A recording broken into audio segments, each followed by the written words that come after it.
A note from Doug Goodstein from the Howard TV guys. They covered it. Oh, did they? Yeah. I wondered if they were, treating this seriously or if he was going to have a TV crew following him. I asked Ronnie about it, and Ronnie got an audition for some sitcom. But now it's sounding like strange to me. First, I thought they were giving Ronnie his own sitcom, and now it sounds like he was auditioning for one episode, and that they called a whole bunch of other people from the show to audition as well. Like Richie Wilson ended up auditioning, and Rachel. For the same part, Ronnie was auditioning for, a different other part. parts? Yeah, it sounds like it's. They're stacking the deck. They're stacking the deck, and it's like a promotion to get our fans to watch the show. Right. So I don't know. I was hoping for the Ronnie sitcom. Well, the other day when we were talking to him, I couldn't tell because at first it sounded like this part was written for Ronnie. Yeah. And then he started talking about having to go in and audition. And I thought, well, that's odd. Here's the notes. This was a quick audition for a show called Wheels. Richie Wilson and Rachel Fine were also at the audition. Rachel and Richie ended up auditioning. Richie is... What, is he, a cameraman? Yeah, I don't even know what he does. He's on Howard TV. Right. And so they said, a few weeks ago, Ronnie sent out a tweet saying that Wheels is looking for more people to be cast in the show and attached an email address for people to send photos to. They don't know how to get people to be actors? No, they needed Ronnie to help. All three of them got in an early audition, which was all shot by Howard TV, and the video will be loaded in the morning. Ronnie's auditioned solo. Richie and Ronnie auditioned together. Dude. And Rachel auditioned solo as well. Dude. What is it, like a whole Howard Stern show episode? Here's what happened. Nobody knew anything about this except me from the beginning. Right. They contacted me through Twitter a long time ago, back in April, about this. Okay. So they put a thing out on Twitter, an open audition for people to come in and audition for the show about 4 weeks ago. Right. And people were to send in headshots and, stuff like that. And that they would call, by invitation only, by email, to come in and audition. So a whole bunch of people got emails to come in. So how did your audition go? It just happened that Richie and Rachel got the same night. Now, how did your audition go? I thought it went really well. And now, is it for one episode, or would your character... No, for the whole thing. You're a character, a regular character. The angry coffee truck driver. Oh. That's you could do that. You should be able to do that. I think it went really well. I mean, What did you have to say? It was like I was talking to another, like a salesman would come to the coffee truck, say. Right. And he would ask, like a new guy a new salesman come to the truck, and he would ask what the rules are with the coffee truck. And I would say to him, the rules are, you don't ask me for credit. You don't ask me for cash. You pay cash. You don't. If you touch it, you buy it. That kind of stuff. And I thought it went pretty well. Now, you are an angry kind of guy in real life, but are you able to become a character like that becomes? Did you summon up the anger from somewhere? Yeah. I think I did. And did they? Because I got in a fight with Stephanie before I went there, so I was really Okay. What were you fighting about with her? Just stupid shit. What's stupid? What are you doing? It was a stupid thing. Got yourself a nice young girlfriend. Yeah, no. It was cool. What'd you fight about? We had a little argument. What was the argument? A normal argument I'm about curious, something. What do you argue with her about? It was something about I said, she had started this job, and it was. I don't even want to go into. I can't go into it on the air. You can't. No. I'm just wondering what you argue about. Like, it was something stupid. It was nothing. You got worked up. Yeah. And then we were like fighting on the phone as I was walking from where I parked my car. As I was walking to the audition. What the hell are you fighting about? We were just arguing. She was yelling at me. I'm yelling at her, and I go, "Well, thanks for making me angry before I go to the audition," which actually worked out pretty good. You should really thank her now. What is it? You don't like her to work? Or? No, not at all. It's nothing. It was cool. What do you think he's fighting with? Everything was fine, man. I'm trying to figure it out. If I don't know, does he not like the kind of job she took? She's got a great job. What she was wearing? Like, you think she's like? No, it was nothing like that at all. Nothing like that. Nothing. Anyway, it says here in my notes, Lisa G was supposed to be there at 7 o'clock for the audition. At 6:45, she contacted Ronnie and said she was going to bail out. Mm-hmm. Yeah, well, she texted me, and see, originally the audition was scheduled for 8 o'clock. 8 o'clock at night. 8 o'clock at night. Then they said they would start earlier. So I text her. Now I know she lives in the city. Right. I text her at 20 to 7, And I said, we're going to get in earlier, probably around 7 o'clock in that area. Right. So they took us upstairs about 5 after 7. At 6:50, she texted me, said, sorry, I can't make it. Good luck. Oh. She bailed out? She's the newswoman. I don't know. I have no idea what That's happened. a big story, you auditioning for a sitcom. I don't know what happened. Howard TV was there at 6 o'clock waiting in the lobby. So that's all I know. The guys wrote, it seems as if she was inconvenienced to do the shoot. Well, if Ronnie gets the sitcom and it takes off, Howard 100 News won't have been there at the beginning. That's right. What's with Lisa G not showing up? I don't know. Let's see what else. Richie was able to see the script that Ronnie had to read. It was basically written as if Ronnie wrote it himself. What does that mean? Seemed like a natural read for him until he had to say the word Epicurean. Epicurean, yeah, but I kind of did it on purpose to make it sound like I was stupid. Oh, that was a technique you used. Yeah. An acting choice. I actually read it twice because when Richie read for the part that they had him try out for, he was the salesman who came to the coffee truck. So they said to me, well, why don't you read the part with him and let's see how it goes, and it went pretty good. I think, anyway. But I always think everything goes good and winds up being shit, so. Richie did the audition as a goof to see what would happen. They ended up pairing him with Ronnie to read together, but Richie doesn't expect to be called back. Richie doesn't feel he did a good job. Oh, really? He's not an actor. After Ronnie's first read, Richie heard everyone in the room clapping through the closed door, so they must have liked it. They were, so. So then maybe you got the part. Now, how cool is that? Yeah, I was pretty happy about the whole thing. Also there at the audition was one of Ronnie's former hot chick of the week, Chrissy Day, who flew in from North Carolina just to try out. Yeah, she had sent in her thing, headshot. Yep. She does acting and modeling and stuff like that. So when are we going to find out if you're in this show? I don't know. I guess I'll hear from them when they're done with the auditions. So. All right. Well, I know they were running them till 2 in the morning this morning. So. Wow. What is it, Gary? In 10 seconds, I'll be right back with the audition. Oh, you have it? Yeah. You have Ronnie's audition? I have Ronnie's audition, and then I'm pulling the one with him and Richie. Okay. Ronnie De Niro. Because the first one he did with the producer. All right. I'll wait for that. All right, man. Ronnie De Niro will call you. Hey, I hope it works. Yeah, why not? Yeah, I hope it's cool. Did you discuss how much money it's going to pay? No, we hadn't gotten.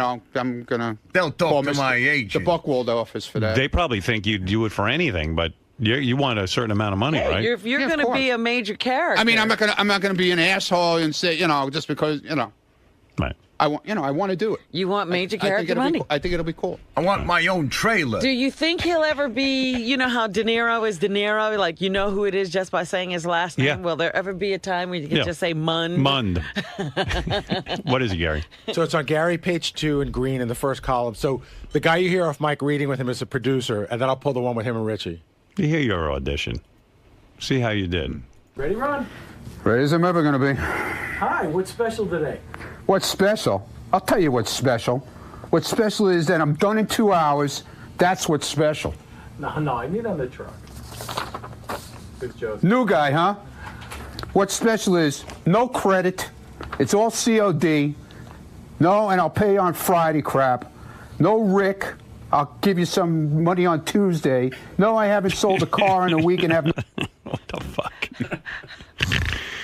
It's fine. I was warming up. Sounds like they'll give you the job anyway. Yeah. It went. I think it went. Pretty good. Right. What do you think, Robin? Do you think he's got something there? They were clapping? They were clapping. They were clapping. It was over. Money, and what's really special, no roach coats jokes, because I don't smoke them, sell them, or have them. They're okay. That's what's special. He's a horrible actor, isn't he? But sometimes that's what works. Well, they want somebody who sounds dumb and stupid, I guess. I don't know, an angry driver. Besides, how special can coffee and buttered rolls be? This ain't Olive Garden on wheels, Just asking because I was in the restaurant business too. Oh, yeah? Well, I could see how great that worked for you. I ain't watching this maybe show. once you see it on camera, it really pops. I think he's got something. I'm not sure what it is, but he's got something. I don't know. What do I know? Hey, maybe Look, that's I don't know what they're looking for. Ronnie, if they were applauding that, then maybe you're onto something. Hey, I hope so. Yeah. Huh. Let me guess. You had some fancy place somewhere with tablecloths and candles, that real expensive shit most people couldn't pronounce. I'm getting close, right? Made a lot of money, spent all the cash, and you beat Uncle Sam out of silly toys and cheap broads? Oh, God knows what else you're gonna try to... Oh, my God. Are there periods in that sentence? I think you got something, but I don't know if it's called Oh, there are periods, man. Yeah. That's some read. Maybe he was a little... It is a read. Were you a little nervous? Yeah, a little bit, yeah. Of course I was Sure, nervous. sure. Pulled some Zagat into the protection bullshit. What? About What did he just say? Zagging in the what? I don't know. Wait, let me back that up. Cater truck cuisine, right? What? The Right. protection. Sam out of silly toys and cheap broads. Oh, God knows what else you're gonna try to pull some Zagat into the protection bullshit. Into the I don't know what that is. That's. You think it went well? Yeah. You think that audition went well? Yeah, I think it went well. You didn't even fucking say in English over there. I Yeah, don't know well, what that's the whole idea. That's really? the whole idea of it. They wanted me to sound, Well, you definitely just sound dopey. that's what they want. They Yeah, but want you that's- don't even sound like you're. Well, all right. Well, I don't know what they're looking for. I don't know. Maybe that's not what they're looking for, but that's what they told me they're looking for. I was going to say, they gave you some direction like that. that they're looking Yeah, for. yeah, because I met with these guys about a month ago. Okay. At a restaurant. Did they give you the lines in advance? No. No, there was Well, a why didn't cold they do that? read. Because they wanted me to just come in and read it and see how it went. Well, They gave it to me 5 minutes before I walked in. that's so you didn't get to memorize it or anything? No, I was just reading it off the paper, About carrying cater truck cuisine, right? What? Carrying So what? what's catering truck cuisine? You can't even fucking say it. I was- cuisine. I was doing it. Catering truck cuisine. I was doing it on purpose like that. No, you weren't. Yeah, I was. You're having trouble. No, I wasn't. I did it on purpose. Like, Bullshit. no, I'm telling Don't you. bullshit. That I was me. wasn't my true bullshitting. line. I wasn't bullshitting you. Ronnie. Ronnie. Dude, I'm not bullshitting you. Gonna be. Just coffee and a piece of fudge over there. Fudge? Where the fuck do you see fudge? In the tray over there. There you go. That's Ronnie. You really... Mastermind? Well, Wolfgang, fudge happens to be mushroom truffle casserole. What? Yeah, well, it looks a bit oozy. It didn't last a week. Okay, then, just coffee. Thanks. Hope you sell some cars that Chateaubriand. Thank you. It sounds to me like they were goofing on him, giving him hard words to say. Something's up with this audition. I mean, they were Because throwing. if he's supposed to be like just an angry blue-collar truck driver, what's he doing using First words of all- like Epicurean First of all, and cuisine what show do you know a guy has this big a dialogue? with the guy in the truck? Right. What is it? I was just going to say the second one that he does with Richie is a different pronunciation of that word that he couldn't get the first time. I know, but Well, I was refining my humor. I think they're up to something here. I don't think so. No? No. Wow, look at the applause. Ronnie. Yeah. Ronnie goes, I think I did good. Yeah. I said I thought it went all right. Joe, how do you like the audition? Hey, well, if they were looking for somebody who truly sounds stupid, you nailed it, Ronnie. Well, there you go. This guy thinks you did a good job. Right. Very nice. Are there any actors out there who can shed some light on auditioning and how Ronnie did? Keith, you're an actor. How did that sound to you? He sounded like Hank the Drunken Dwarf. You put that tape of him next to Hank side by side, you won't be able to tell the difference. But Rick, go ahead. You're on the air. Like the last guy nailed it. It's Hank the Angry Dwarf. Right. I mean, if you pull from the Son of the Beach, that's exactly what Ronnie sounds like. James, you're on the air. Howard, make it stop. Make it stop, please. Good God. You're killing us. You don't like Ronnie's audition?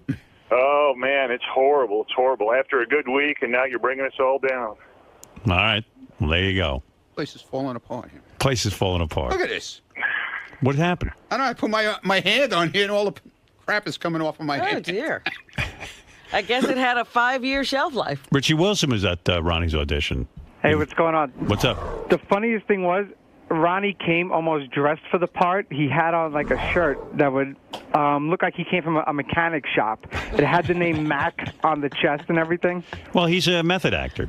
Yeah. I'm like Lee Strasberg. Yeah. Did you have an outfit on that would reflect the character? Yeah, it was whatchamacallit. Oh, yeah, there you are. There he is. Oh, there he is. Well, look at you. Look the part. There was some read. All right, listen. Whatever. I'm glad you got the audition. I hope it works out for you. I really do. Thank you. I mean, it's unbelievable. Jeff, go ahead. Jeff the drunk wants to weigh in. I think he liked it. Yeah. Go ahead, Jeff. Yeah, I'm sure he loved it. That was so fucking funny.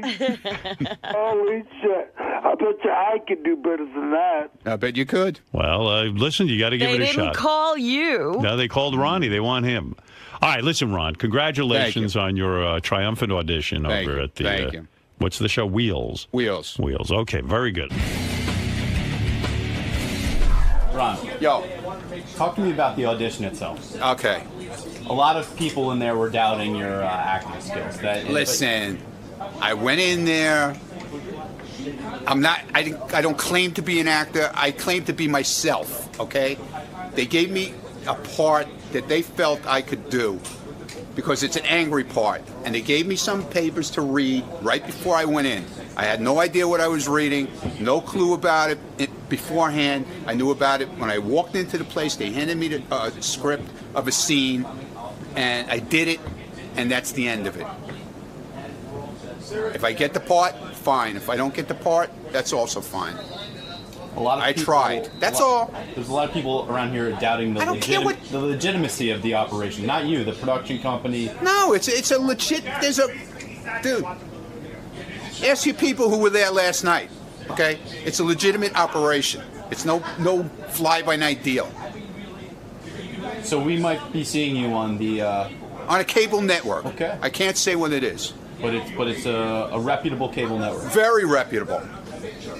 Very reputable. How reputable? Very reputable. And cut. Right. Lisa G is here with some headlines from the Howard 100 newsroom. Lisa, what do you have for us?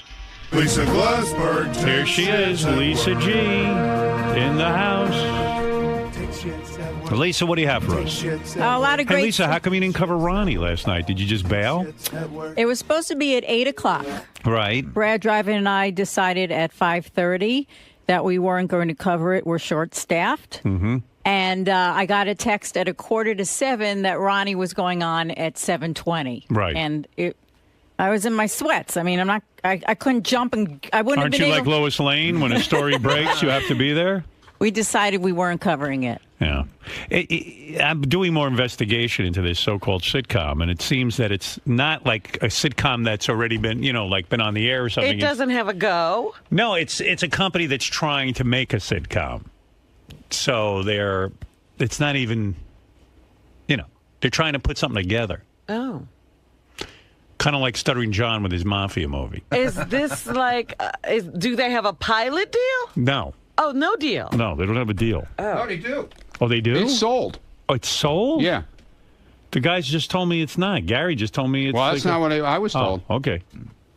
That's not what I was told. It's sold to a... Who's it sold to? I can't say. I'm not supposed to say. But it's on a network? Cable. Cable network? Yeah. Yeah. And it has an episode run of what? 13, I heard. Okay. Well, there you go. I think Lisa should have been there then. Well, Howard TV was there at 6 o'clock, so that's all I know. A lot of questions. Yeah, but Lisa was in her sweats, so. Yeah, but... She couldn't get over there. Yeah, but she knew from the beginning it was supposed to be 8 o'clock.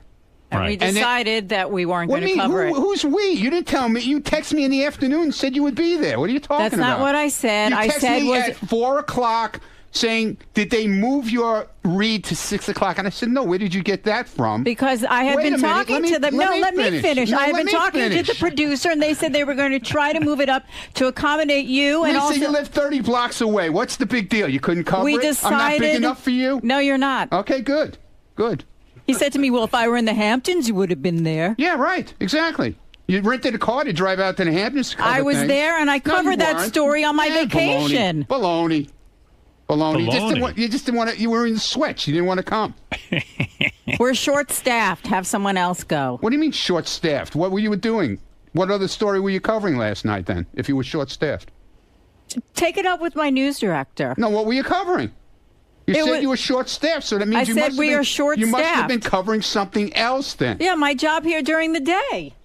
Okay. What about everybody else goes out at night and covers stuff? Good. They win. I went and did. I had to be up at 3:15 this morning. Well, next time have the audition in the Hamptons and I'll go. Okay, great. All right, there you go. Yeah. Lisa G having it out with Ronnie. Ronnie upset his audition not covered by the news department. That's what it is. He's upset he's not you. Exactly. Right. Exactly. Are you upset that you're not me? Wait a minute. You can cover Benji walking down the stairs with a horse head on like a horse. I didn't cover that. The news department can cover that.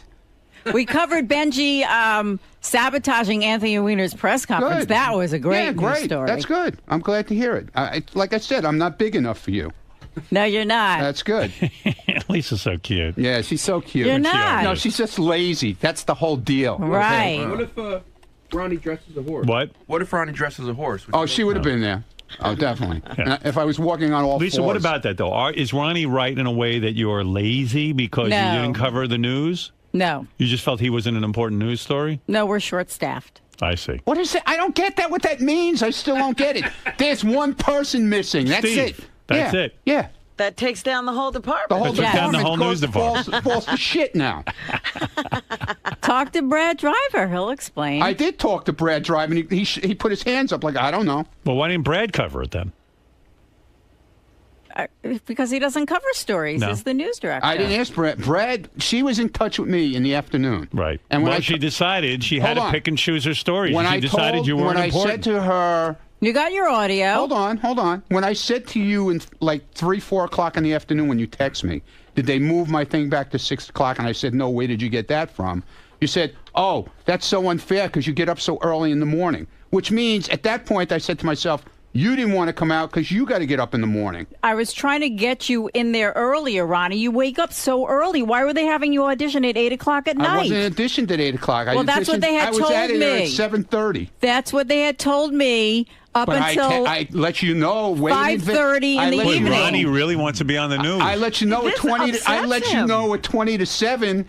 That we were going in earlier. And Ronnie, would Lisa you live 30 blocks away. You couldn't get there in 15 minutes? Would Lisa have been there not. if it was a red carpet event? Definitely. Without a doubt. I see. Well, maybe if there's a red carpet premiere. No, they don't have to come at all now. I don't care. I got to say one thing. Ronnie's the only person around here bitching about not being covered by the news department. I love not being covered.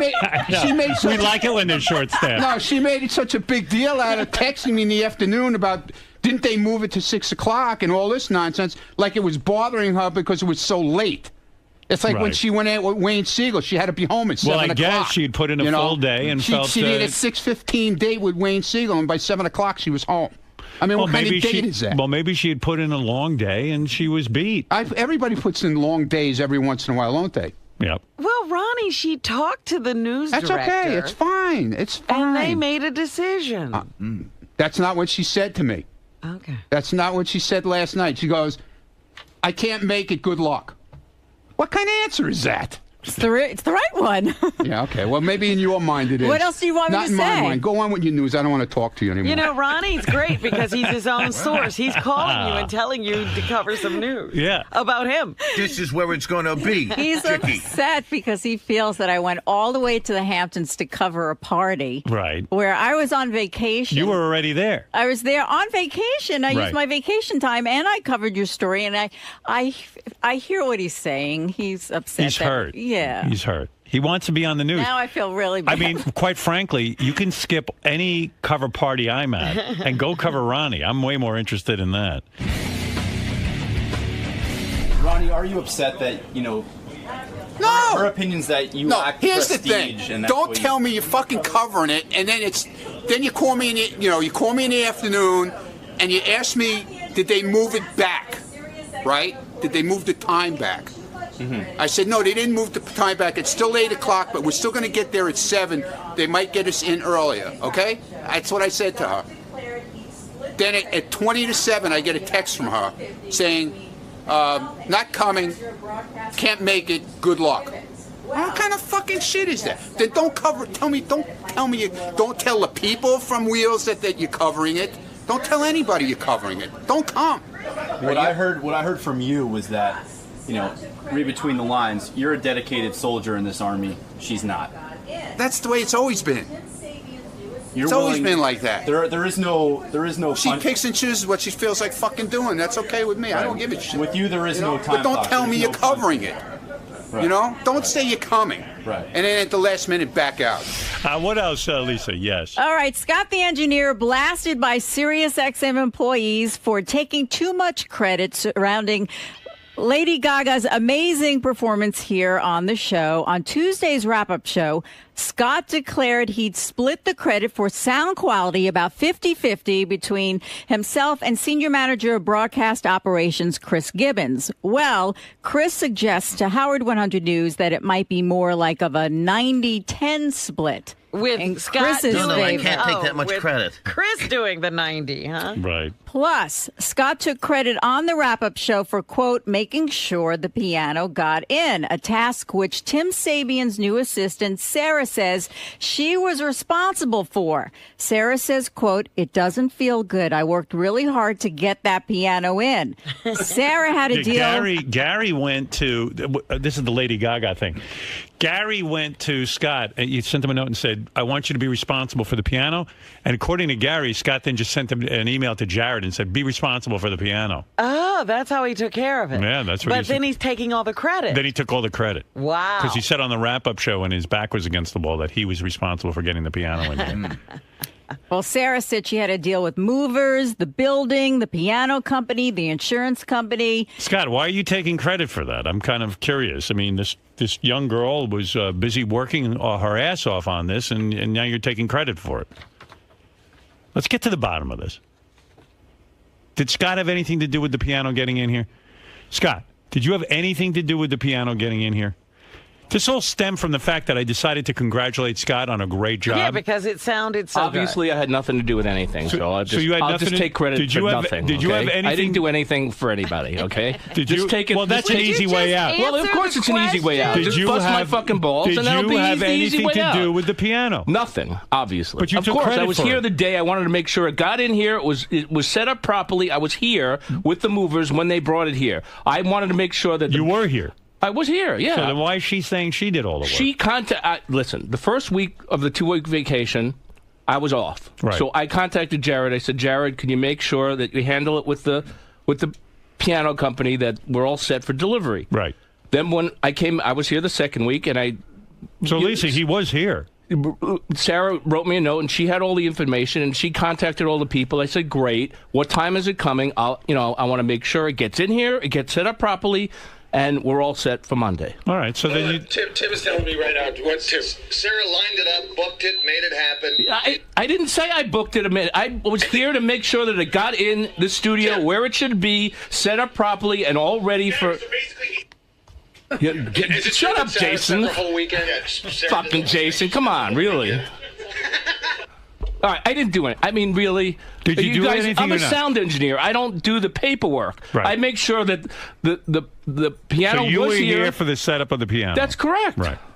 I made sure Chris... Now, what did Chris do? Because Chris- he seems to be saying he did 90%. He's now saying 90% of the work was done by him. And the engineering department of Sirius.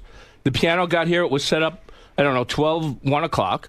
So he put the mics in the piano and put the vocal So in other words, when I praised you, you deserved the praise.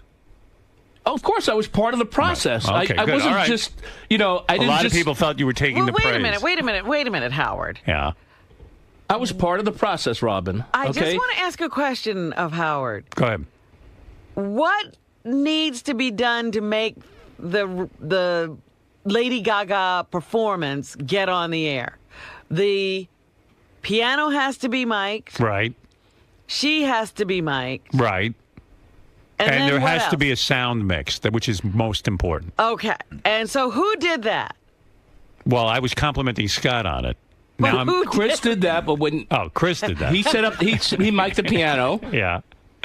Chris wasn't here when her sound engineer came in, and he went in and checked everything, and I was at the board making changes to what he was telling me to do. So then when Chris got here, I came in here. Who should I compliment on the all of us? I mean, it was a team effort. This show is a team effort. And so you were in on it? Of course I was. There you go. There's your answer. Okay. I mean, you said thank you the other day. I said thank you because I was part of the team effort. Thank you. But you didn't say...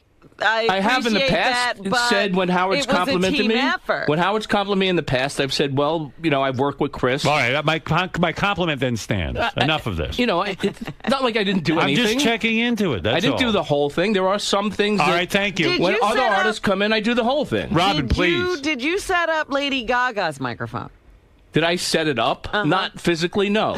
I mean, this wasn't a very complicated... Look, he didn't set up her microphone. He didn't mic the piano. He didn't mic the piano, and he didn't do the mix. But I do compliment you, and that's it. I stand by my compliment. Whatever you did, you didn't fuck it up. I listened to make sure it sounded good. You did. Good. Howard, it's so funny. Tim's been pacing around my office. Tell Tim to go back in his office. Just, he goes, really? He goes, Scott's the guy. I do nothing. Asks if he can help you move, and then stands there and holds the door. Help? I mean, really. No, all right, here we go. All right. Go ahead, Tim. Tim, you want to start with me? No. I mean, what's the fucking problem? You handed it off to I didn't Jared. hand anything off. Lisa booked the whole thing, made everything happen. You're the kind of guy that says, hey, I'll help you move, and then come over to my house and hold the door. Oh, please. Yeah, really? Gary just used that one. I mean...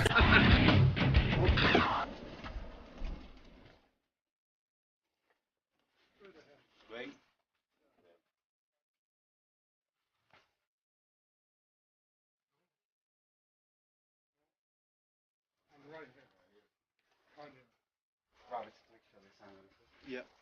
Go grab the binder. Yeah. Right.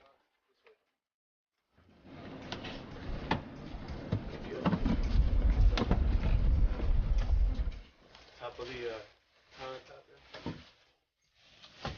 countertop. But Scott supervised a lot of this. Oh, yeah. Well, Scott just stood there when other people did things. Tim. Bullshit. That's what I got to say. Bullshit. Tim. Her name's Sarah, by the way, not Lisa. I mean, what I say, Lisa? Tim doesn't believe that I do anything around here. So, Tim, you made the analogy that he's the type of guy who, you ask him to help you move and he just holds the door. Right. So he's a part of the process, as he put it, but not an integral part of the process. Exactly. He's the doorstop. Now, you're a guy who oversees and manages. Did Scott oversee and manage anything in this operation? He handed it off. He didn't manage anything. Didn't take control of anything. He was a speed bump in the process. I think your comments speak to the fact that there might be some issues with you and Scott. No, not at all. Not at all. I love Scott, but on this particular issue, he's totally wrong. He didn't do anything. I can attest to that because I was in constant contact with, with Sarah and with my staff, and I know exactly what happened. So there's no way he had anything to do with it. Do you think it? If it was a team effort, he was on the bench. Do you think the fact that Scott wasn't involved is the reason why it was such a successful mix and segment? Exactly. He has no idea about the insurance company, has no idea about the moving company, no idea about the building people that we have to deal with. He has no idea about the process in which we have to get it into the building and set up. He has no idea who the contact people were, who we had to contact. He just doesn't understand the process at all, or understood what went into getting that piano up into the studio and getting it set up. So. And once the actual music started, he had very little to do with the mixing and the setup of the microphone. Well, Gaga brought her own guy in, and who did the sound, and we have our guy, Chris Gibbons, who did what he needed to do, so it's all pretty much happened on its own. I say you did a good job. If you don't like the way I work, I mean, I said I did. Obviously, Tim doesn't believe that I do anything around here. Well, that's Tim. I like it. I don't know where he wants to start. I don't know where he wants to start with me. Really, I don't know either. I don't know what his problem is with me. I am just saying the Lady Gaga stuff. I had to make sure that everything was correct for Monday morning, and that's what I did. I followed up on everything. I made sure the piano was here. I made sure it sounded good, and that's my job. Scott. So I did my job as far as I'm concerned. Scott, Everything came off great, Scott, okay? So Scott. all busting my balls. Scott, I get it. This is what we do around here. I came by and gave you a sincere compliment. I know you did. It's still, if I compliment anyone around here, all hell breaks loose. This all started because you complimented me. I know. I'm never going to compliment you again. No, because it's bad. That makes it bad. Let me just bitch and moan that nobody compliments me, and I'll be happy. I'm going to say again. Isn't it so much better? Yes. Scott, the sound for Lady Gaga. It was great, and it was a team effort. Can I finish? Thank you. The sound for Lady Gaga was terrific. Good job. Thank you. It was your best work ever. Here you go. I mean, all I know is when I compliment. See, normally I walk out of here, I don't say anything to anybody. Right. And then I get blamed because I don't acknowledge You never anyone. acknowledge anyone. So for once, I walked by, saw Scott, say, Scott, great job today. And that started a whole slew of problems. Fuse got lit. That was the worst thing you could have done. It started problems with other people. Yeah. I mean, like, I just said, job well done. Most people around here think I don't do anything. Well, that's their perception. So because it looks like I don't do anything, but actually, you know what it is? You're so cool, calm, and collected. I'm multitasking. Nobody knows. I'm working my fantasy baseball, and at the same time, I'm engineering. All right, thank you. Thank you, Scott. Thank you for the compliment. Let me just explain. Certain jobs, certain No, you people, did already. All right, we get it. You're winning. You're winning. Sometimes I do all of it. Sometimes I do, understood. 10% of it. Whatever. Whatever you did, you did well. Good. The team did well. To all the guys on the team, congratulations. Do me a favor. When you do something, write what you do on your head. That way I'll know how much the percentage of what you did. Make your credit. Like credits, like movie credits, but write them on your head. Scott, you're being called out. You're No, that was my audition for Ronnie's show. Scott, did you really have very little to do with this segment, and you're taking 10%? 10% of the. I don't know the 100% percentage. Whatever the credit? fucking thing is, the segment went off great, and everybody was happy. Okay, I work with other people around here, and we get the job done. That's it. A lot of these other people don't seem to think you were the main ingredient. I'm not a man. I obviously didn't do anything. Okay, I have to follow up. Gary wanted to make sure that the piano got in there and got set up properly, and I did. He passed it on to me, and I contacted people I had to get in touch with to make sure that it was done. But when they broke down the process, it seemed like you had a very small part, yet you got all the credit from Howard. I get the credit and I get the blame. So, sometimes you get blamed for something that doesn't go right, and I have the same responsibility. I mean, if it didn't go well, then I would have gotten all the blame. Right, Tim? You're stirring the pot this morning with your news reports. Really ignited a couple of feuds. First off, with Ronnie, he really took offense to the fact that you were not willing to cover. Well, a couple of things. We thought the audition was at 8. We're short-staffed. Everyone is working longer days, more stories, and we made a decision at 5:30 that we weren't going to cover it. Well, you didn't tell me that. I told him that at 6:45 when he texted me. No, she just didn't want to come there. It was too late for her. Ronnie's obviously Feels hurt. Feels hurt. He's not Howard. Sorry. He also seems hurt though that he seems to think there's no punch in, punch out here. He didn't accept your short-staffed reasoning, and he thinks you should have been there. See, he wants to get on camera. Regardless. Yes, you do. I see you hovering around like a bee. I'm supposed to be here. It's my job. At least I'm here. Right. At least I do my job. In retrospect, you wish you had How gone. do you not laugh? That doesn't make you laugh. I'm always laughing. I'll do my Flavor Flav. What? But he seems to think that no matter what, even if you were short-staffed, you should have gone the extra mile and been there. You said you claim that points to the fact that he just wants to be a celebrity around here. He wants to have the Howard type of. I can see how his ego may be bruised that we weren't there to cover it. We'll cover everything else. Believe me, we're just going through a little transition now, and we'll be there for him. Absolutely. When he wins an Emmy, we'll be there. Yay! Now with Scott, the engineer. Yes. You stirred the pot once again. I mean, this has turned into a major war, and right now there could be sort of controversy between him and Tim Sabian starting to brew. Yeah, well, with this story, I was just reporting the news.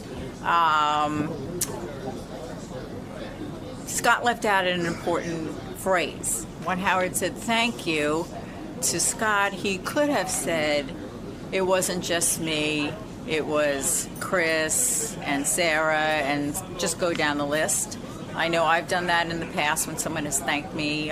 Just recently, Shuli helped me with something, and when Brad, my news director, came in to thank me, I said, well, you know, Shuli also helped me with this as well. So, you know, things happen. Sometimes you forget. So, but it definitely... Don't throw me under the bus. I'm not. Lisa, it's a team effort around right, here. But you... I didn't take all the credit. You neglected to say... He walked by the office. I said, thank you. I'm not going to start with him, oh, this one did that. I don't know who did what. I know that we got the job done. I'm not going to start listing a bunch of people. He knows who works around here. And it's a ridiculous situation. We made sure that segment with Lady Gaga went off perfectly. And that's the most important thing. I do have to say, I saw Scott... in the studio working with Horace, her engineer, and I saw Scott working with Horace at the mixing board. Yeah, well, thank you. So, obviously, I did do something. I didn't do it all.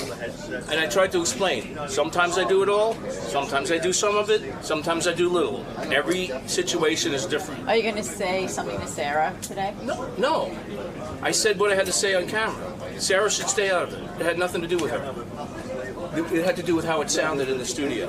Whether the piano guy, I mean, you know, that's ridiculous. She shouldn't even say a word about anything. That's her job.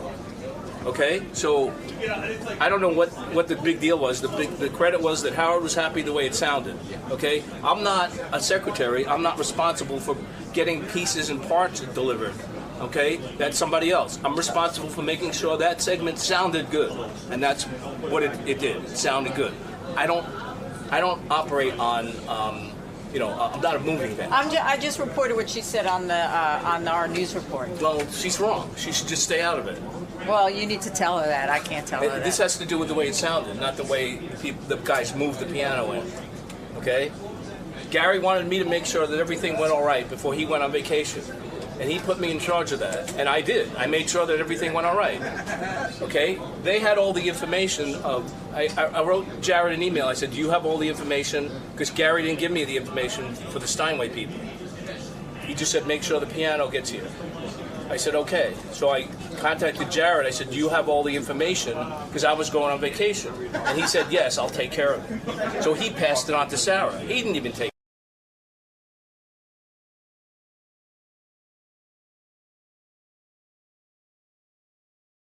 Let me look at Paul McCartney. There he is. Look at you. Hello. You got a guitar. A very merry on birthday. To you, a very merry on birthday to Howard. Whoa, that's for you, man. That's a gift. Whoa. It's a birthday gift. Where am I going? Get the hell out. Where am I going to sit? To the couch. On the couch? To Howard, happy birthday, Paul McCartney. Is this one of your basses? No. Oh. What is It's yours. No, really. Where'd you get this bass? It's me and the crew here. Concocted. It's for your fourth column. But what is this bass? Tell me so I understand what I have here. My hands. It is a Hofner bass, similar to the one that I play. Right. And I'm gonna cherish that. I hope so. I recognize it. You know, I mean, I really have this unbelievable feeling about you. And I'm honored you would be here today. Yeah. And I'm so happy you're here. I even went home last night, listened to your new record. Yeah. Fantastic. I was playing some tracks from it this morning. I think you hit a home run with this. You're who's this onto guy? something with this music. You should keep with it. You think so? Stick with it. The guy Youth, right? That's the guy you work with. Yeah. And but the project is called what? Fire? Yeah, what we do, it started a long time ago, and we decided to kind of go under a pseudonym, me and him. He's a DJ kind of clubby kind of guy. Right. Who wants to do a mix for me. So we decided we'd go in the studio and just have fun. Right. And not work. Right. So we concocted this idea of the Fireman. So we went in, and we kind of made sort of like clubby dinger-dunga music. Right. We just made a couple of albums like that. No vocal tracks. No vocal tracks. Right. But so this time we went in, we said, let's do it again. This time we went in, he started saying to me, well, what about vocal, man? Right. I said, I haven't got a song. He says, yeah, well. But do you sit there and write a lyric? No, so I just stood up at the mic, and we had the track going, kind of, we got a groove going. And I just stood up at the mic and went, well, yeah, okay, now, ballet, and just started throwing things at it, And then I'd hear a bit of a lyric, or we'd look in a poetry book or something, and we'd see silent lovers, oh yeah, angels smiling. So we just started to concoct it and put it together and paste it. That's how you do it? You don't sit down and write something down in a book? No. So that's the Fireman. That's the whole thing about the Fireman. He can do anything. I think it's real good stuff. Thank you. I like it a lot. I played a couple of tracks this morning for everyone, and I'll play some more. But it's exciting for me to see you making new music and to put your voice down on there. It's good. You're doing a good thing. Have you ever gotten into a slump with music? Have you ever said, I need to be away from it for a while, or has it always been there for you? I'm very lucky. That doesn't really happen. You kind of think it will. Mm-hmm. Why are so many of the songs deal with the light? In other words, I see references to light shining through. And my theory was, I was being a psychologist, you went through a dark period, shitty marriage, which, by the way, who told you to get the prenup? Do you remember? Stop it, Howard. When you were on my show. Let's not say I told you so. I'm gonna do a little I told you so. You said to me, I know I'm in love. And you told me a whole story how an owl told you yes, and this is the right move. Do you remember the owl story? No. You've forgotten I deny everything. And I said to you, never mind an owl. I want you to get a prenup. And you said, some people believe in love and some people believe in romance. Oh, you don't care about that. No prenup. I don't know. I don't think so. Oh, of course you got to do one. Come on. No, man. Didn't Michael Douglas do one, and then he's kind of cancelled it? He ripped it up. But they said that doesn't count. He's insane. Yeah, but he's a moron. He's not a Beatle. You know what? He might just be in love. Yeah. If I was you, I'd find that owl, and I know you're a vegan, but I'd eat that owl. If once you make an exception and eat the bird. Oh, man. But I was worried, because I said all these references to light. Yeah. It says almost you're saying now there's a light shining on me. I'm free. Yeah. I feel better. Well, the happy. thing is, when you do a project like The Fireman, because you're not actually sitting down and crafting the song, I think what happens is, psychologically, I think stuff that's just in you comes out, because that's all you've got to pull on. So yes. I think love and light and, And it's a darker, edgier album than I think you've ever put out. And I think it's because you went through a dark place. And sometimes creatively, that's maybe what you need. That could be true. Maybe I don't life know. was too I'm not a Maybe psychologist. the eventual birth of something good. And by the way, I feel now that there is almost like a TV show going on in front of our eyes, The Bachelor, starring Paul McCartney. Everyone's trying to date you now. No, I don't know about that. Well, hold it a second. Are you? Well, Robin is, and I'll get to that in a minute. He's after me. There's a couple of girls here that actually want to throw themselves at you. But here's the thing. There was a period of time after the divorce, I saw you dating Renee Zellweger, a couple of dates with her, who I think is attractive. I like her. Maybe Sweet girl. she's good to me. Mrs. Paul McCartney, Mrs. Renee Zellweger. Well, I like that. Zellweger McCartney? I thought Zellweger McCartney might work out.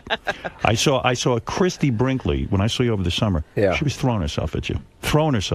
Howard, Paul, you know what, Howard? You read too many newspapers. Hold it. This is it. See, I'll tell you, want to know the truth about that? Yeah. I was at, they had a series of concerts out in East Hampton. I was there. You were there. I saw you. And at one of these, my nephew, who I went with, Lee, he just sort of said, "Oh, Chrissy's over there. Do you want to say hi?" Yes. So I go, "Yeah, sure." So I've known her over the years, Sure. Billy's wife, when she was Billy's wife. So I just went over and said, "Hey, how are you doing, Chrissy?" And I did it, mwah, mwah. And they photographed. And they photographed it. So then the next thing, Paul makes up to Chrissy. Wow, it's the big new thing. It was all over the English newspapers. And then same thing happened with Renee, really. She was a friend of a friend, and I went to a lunch where she was. And so then, But hold it. The thing aren't with you trying Renee... to meet these people? You go to a lunch with her? You're more social than you've ever been now. I'm a social person, Howard. No, you have to put yourself out there because you're dating. And you are a man who needs love. This is why I feel very connected to you. You don't like to be alone. I feel you're very evolved this way. Does anyone like to be alone? No. I think, guys like romance. Love. I do, anyway. You never made out with Renee Zellweger? I did not. And now, Howard, you're going there again. I remember last time I came on the show. She's fine. She's a very nice person. But not your type. No, I mean, the date didn't work out. It wasn't like that. But it is like that. No, it isn't. If romance. you didn't Howard, like her, you would have gone out with her again. I was there. I was the guy. To her? Are you attracted to her? I think she's a very nice person. But you would not go out with her? I think you're a very nice person. Would you go out with me? No. I would. Was there a thing with Rosanna Arquette? Yeah, no, Rosanna Arquette. That was the other one. There were some ladies during that summer that I did date, and I would love to have sex with her. Rosanna Arquette. But Howard, I think you would love to have sex with anyone. I mean, or am I wrong? You are right. I thought so. So you were into this whole dating scenario that I was following because I'm worried about you. I am. I want you to find love. I want you to be connected to somebody good. I was horribly affected by your divorce. I didn't like what was going on one bit. And I don't know if you heard us us during that time, but... No, I didn't. I was in England. Probably a good thing, was it? But you know what I respect about you? You took the high road. You know what, man? I mean, things don't always work out. You're and, you know that. Right. And I like the idea of trying to be kind of reasonably dignified. I don't think it helps to really go mouthing off all the time. And the other thing you got to remember, I got kids, And you got a daughter with Heather. I got a little baby, yeah. And so that's very much part of the equation. So in truth, what I'm trying to say to you now is I don't really talk about that. Good for you. So should we talk about the Fireman? Are you happy? Yes, I'm going to talk about the photo. Are you happy with this new broad you're with? No. Who's that? The new woman. The rich one. I like her for you. I'll tell you why. The New Yorker. The New Yorker. I'll tell you why I like her for you. And I'll get off it. But let me tell you why I like this broad. I don't know her name. Nancy. I like her. You do know her name. I had to think about it. Why do you like her for him? Because Nancy Chevelle, she got her own money. You don't know her name? And that's a good thing. Sir Paul's got to be very, very nervous about that. Everyone knew her as You're a very Nancy. wealthy man. Everyone knew her as Nancy. Yeah, you know that. I know. Okay, right. It's all coming They true. said her name was Miguel, but she called herself Lil. You understand what I'm saying? So my point is, this one, I don't know her from a hole in the wall. What do I know about you and your dating and whether she satisfies you sexually? I don't know. I can only guess. Yeah. I mean, who could satisfy you sexually? You're Paul McCartney. You. You think I could? I've got a feeling, Howard, and that's really why I came on this show. You never made love to a man. No, I haven't actually, no. There's a new book out about John that claims Have you read that book? Have you read that? You know, that rumor came out a long time ago, and the thing was, the person that started the rumor, the book that it was in, he didn't know John.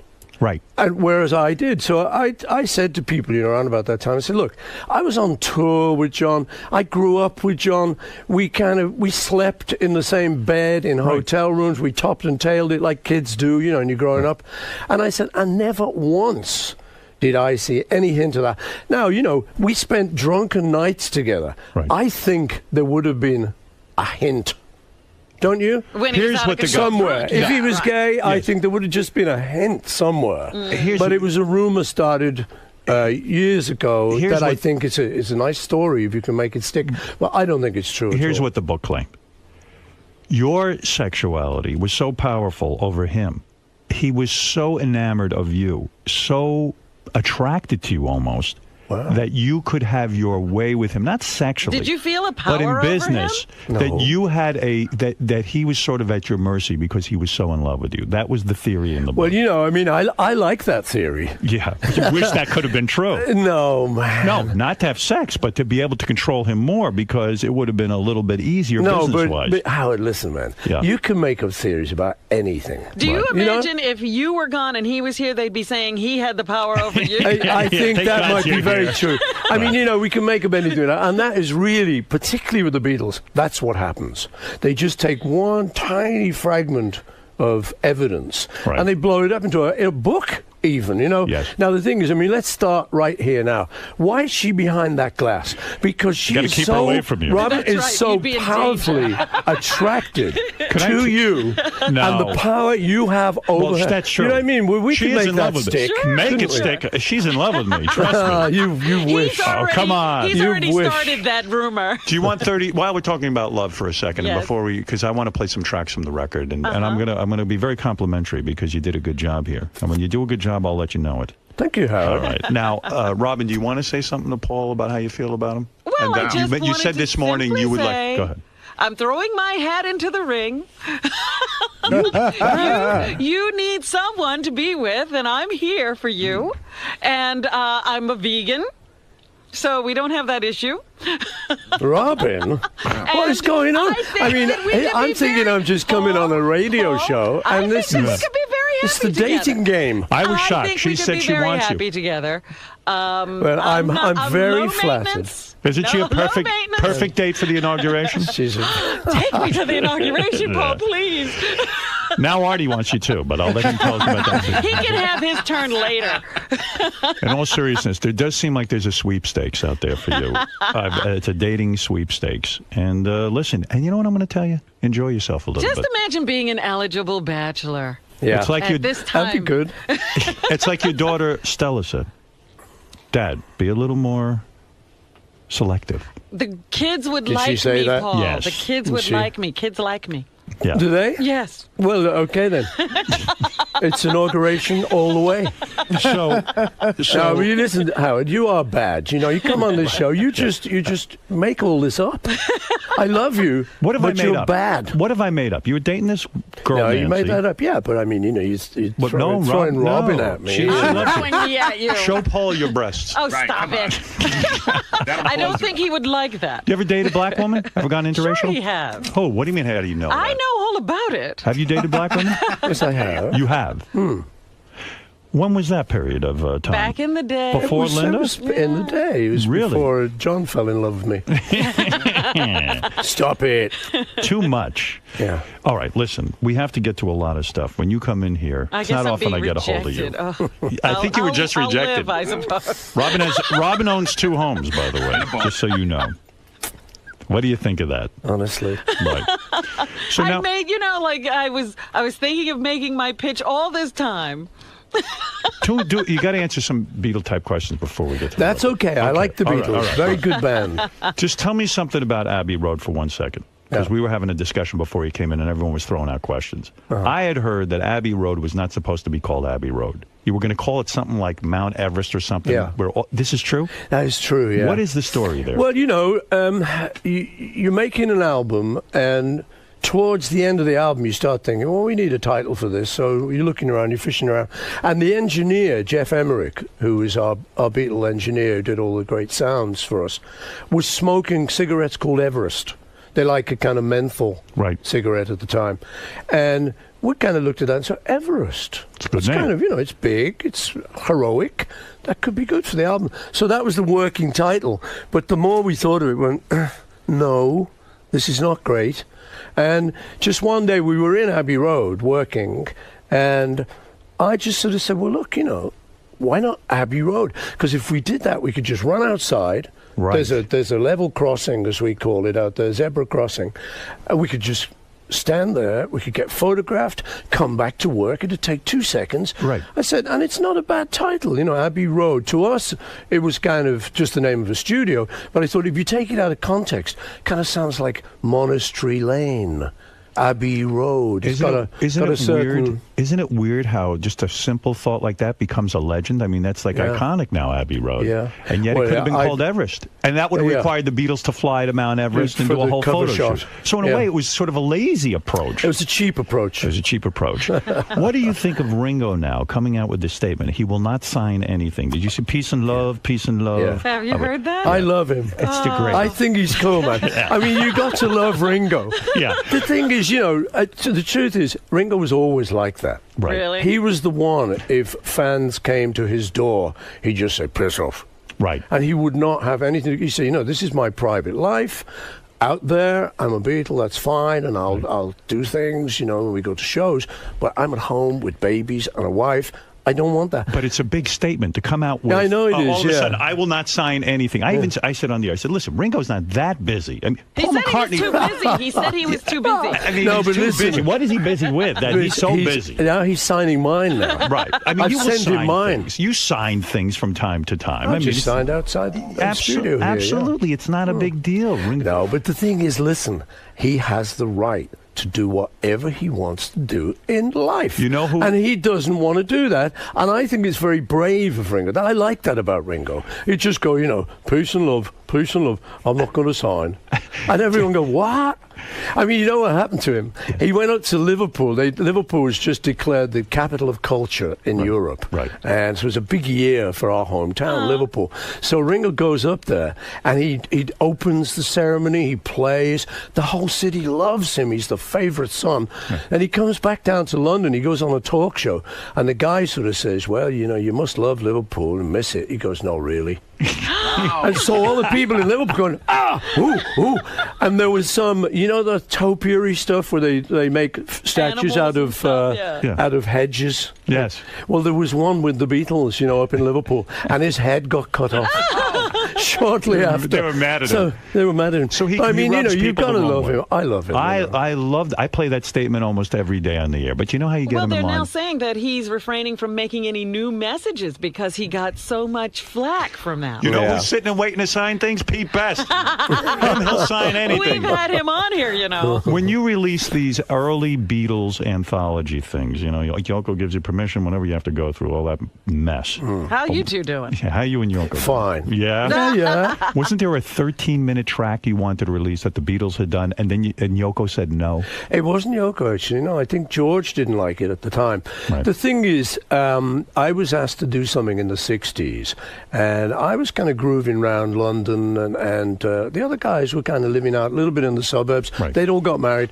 so I was just kind of grooving around, and I got asked to do a piece of music for a thing called the Carnival of Light, which is a real sort of hippie thing, man. Right. And it was great, and the guy said, you could do anything. So I just went into the studio before a Beatles session, and when the guys came in, I said, look, can we just have 15 minutes where I'll just organise a little bit of craziness? Is everyone up for it? The guy said, yeah, sure, So I said, okay, well, just wander around and just hit anything you want, just say anything you want, just play a ding on the piano, right. or go on the drums. Or something. Avant-garde music. Yes. Avant-garde. Yes. As George used to call it, avant-garde a clue. Yeah. So I said, well, we'll just do this for 15 minutes, and then that's me covered. I'll give it to the guy. We put a lot of echo on it. Right. So we did that, and it is 15 minutes of avant-garde Beatle music. Now, because the Beatles was such a big thing, it now is of interest. Right. But, I meet people at like my kids' school. There's like a nice dinner lady there who I chat to. She said, ooh, new Beatles music, 15 minutes. Ooh. I said, I don't think you'd like it. Right. Nobody might. It's not what you're thinking it is. Right. It's kind of, hey, about you. Yeah, whoop, whoop, whoop, whoop. But you were willing to let it out there, but Cool. George was against it. And I thought it might be good on the anthology. Right. Where we were putting everything out. It was like every old bootleg we'd ever done. And I thought that might be an interesting part of the kind of 60s story. I thought that was the perfect place Is for that it. good for Pete Best financially? Because some of that stuff did include him. Does he get a cut of some of the dough? So that's nice. Do you ever write him a check? Do you ever say, I feel so bad for this son of a bitch when we threw him out of the band? No, I Don't feel anything. No. I feel it. I know his pain. I know his brother. I know the family and stuff, and we chat and He stuff. hasn't written you letters from time to time. Said, "Listen, come on, help me out. It's killing me. You How guys." about a reunion? He's got his pride, Howard. He does. Was he thrown out of the band because he was so good looking?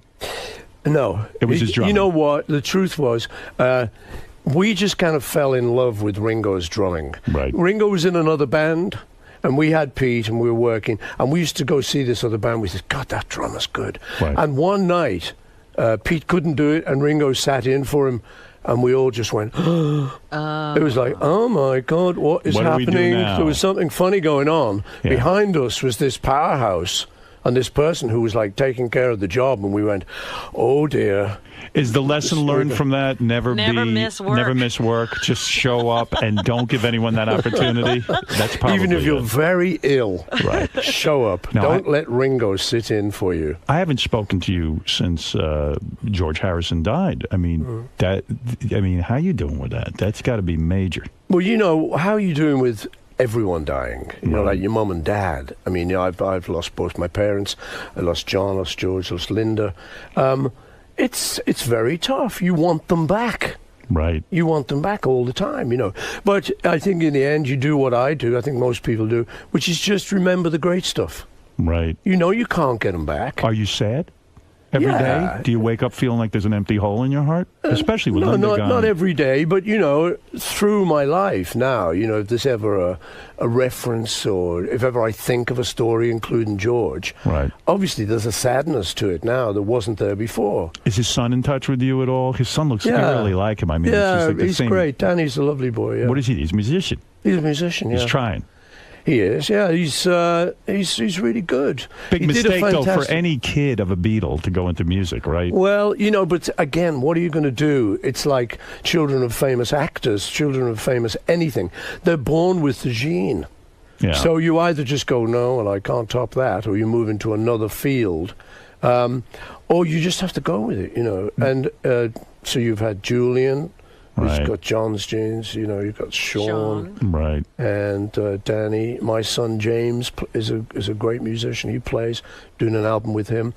So and Ringo's kids, you know, are all great drummers. What's your philosophy with kids? Does James have to go out and make a living, or do you say to him, look, I'm a wealthy man. I'm going to set you up. I'm going to give you a couple $1 million. You got a trust fund. Go ahead, live your life. Go be a musician. And if you never get a job, I think what you end up doing is kind of something in the middle, because I want anyone these days, particularly my kids, obviously, or the other kids we're talking about, to have a hunger that we had.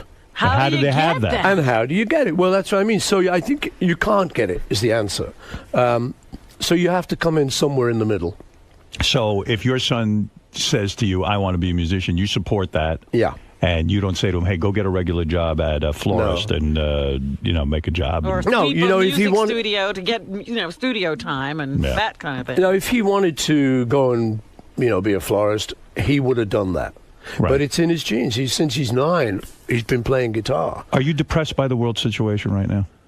Yeah, I'm not exactly happy about it, but I'm an optimist, I think when you've been around. Yeah, I think when you've been around a little while, you've seen stuff. You've seen Vietnam, you've seen Nixon, you've seen 9/11, you've seen all this stuff, and so, I mean, we're at a not very good place at the moment, especially with the economy. Right. But I am an optimist. I sort of think it comes around. You excited about the new president? I sure am. Where are you? I really am. I'm reading his book. Where are you living right now? Like, are you England? England. Yeah. Mostly. Yeah. Oh, well, totally. You don't go out to the Hamptons anymore. I do. In the summer, I go out there to be photographed by the paparazzi. Right. And to have my privacy intruded on. Absolutely. We'd love to see you date. It's fun. I like it.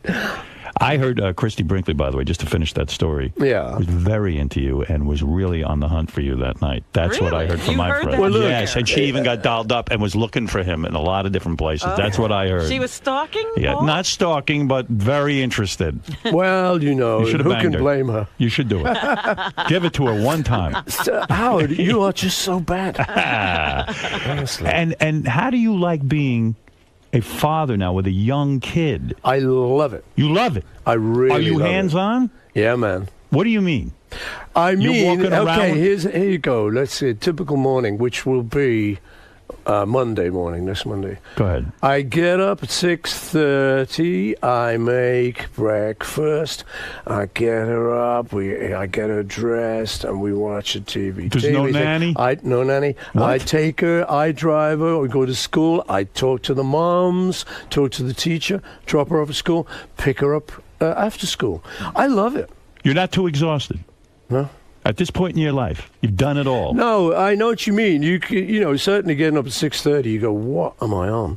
But I love it. I do. But I you love have to her. share. But you have to share custody. Isn't it hard to let go of her and send her off with her mom? No, you know what, Howard? In truth, I don't really want to talk about that because that's very private. Very private. But you should talk about it with me. Go ahead. I can tell you because there's nobody listening. No one is today. But to all the people who might be listening in their cars, I want to send big kisses and hugs. Okay? That's right. Well, we're just saying, you hate to, miss the days with her when she's not with you. You know, she's like I say.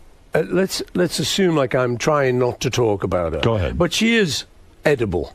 Right. She's 5 years old and she's a beautiful, beautiful girl. So I want her to have her privacy. Right. But in answer to your question, yeah, I'm very hands-on and I really love it. It's a thrill. There's such an education. Do you think you're a different dad?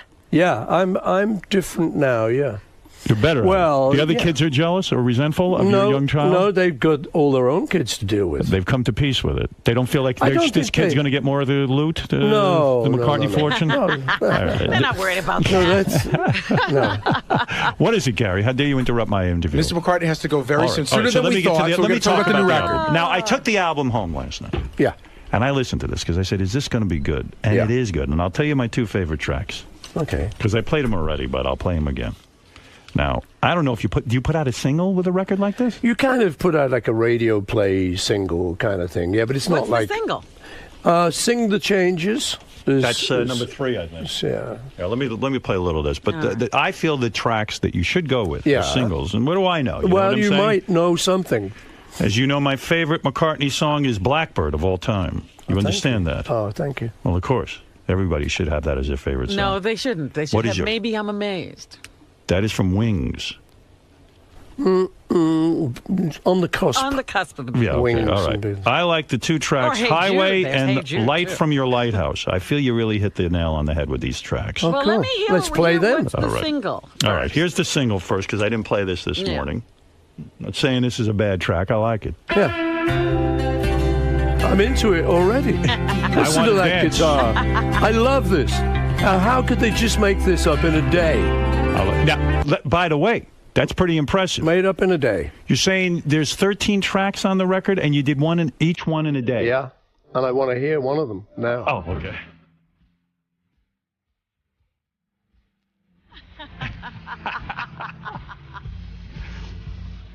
Voice sounds good. Good cue.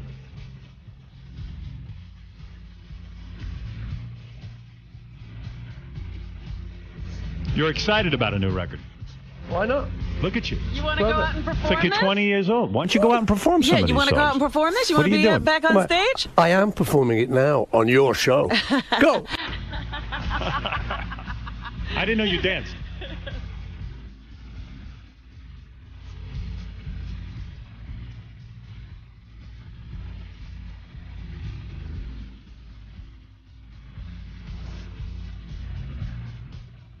You sound good.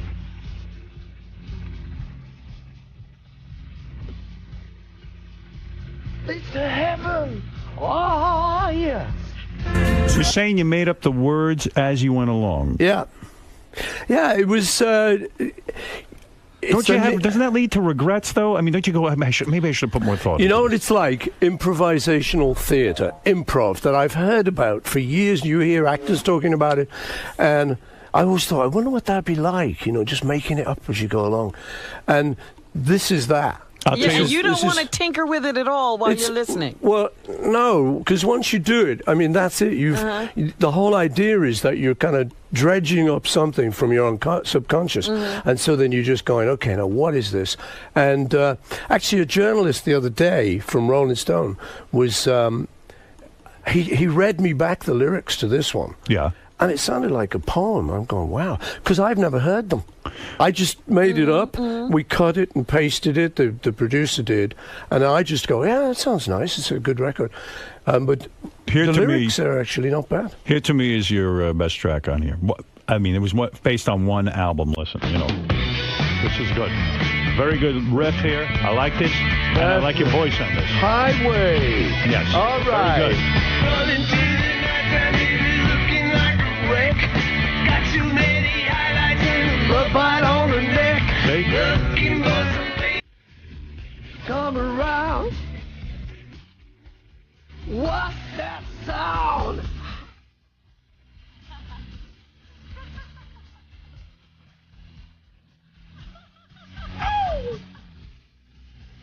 She had sex with Renee Zellweger to this song. Looks like he was doing it here. Give it to her hard, right there.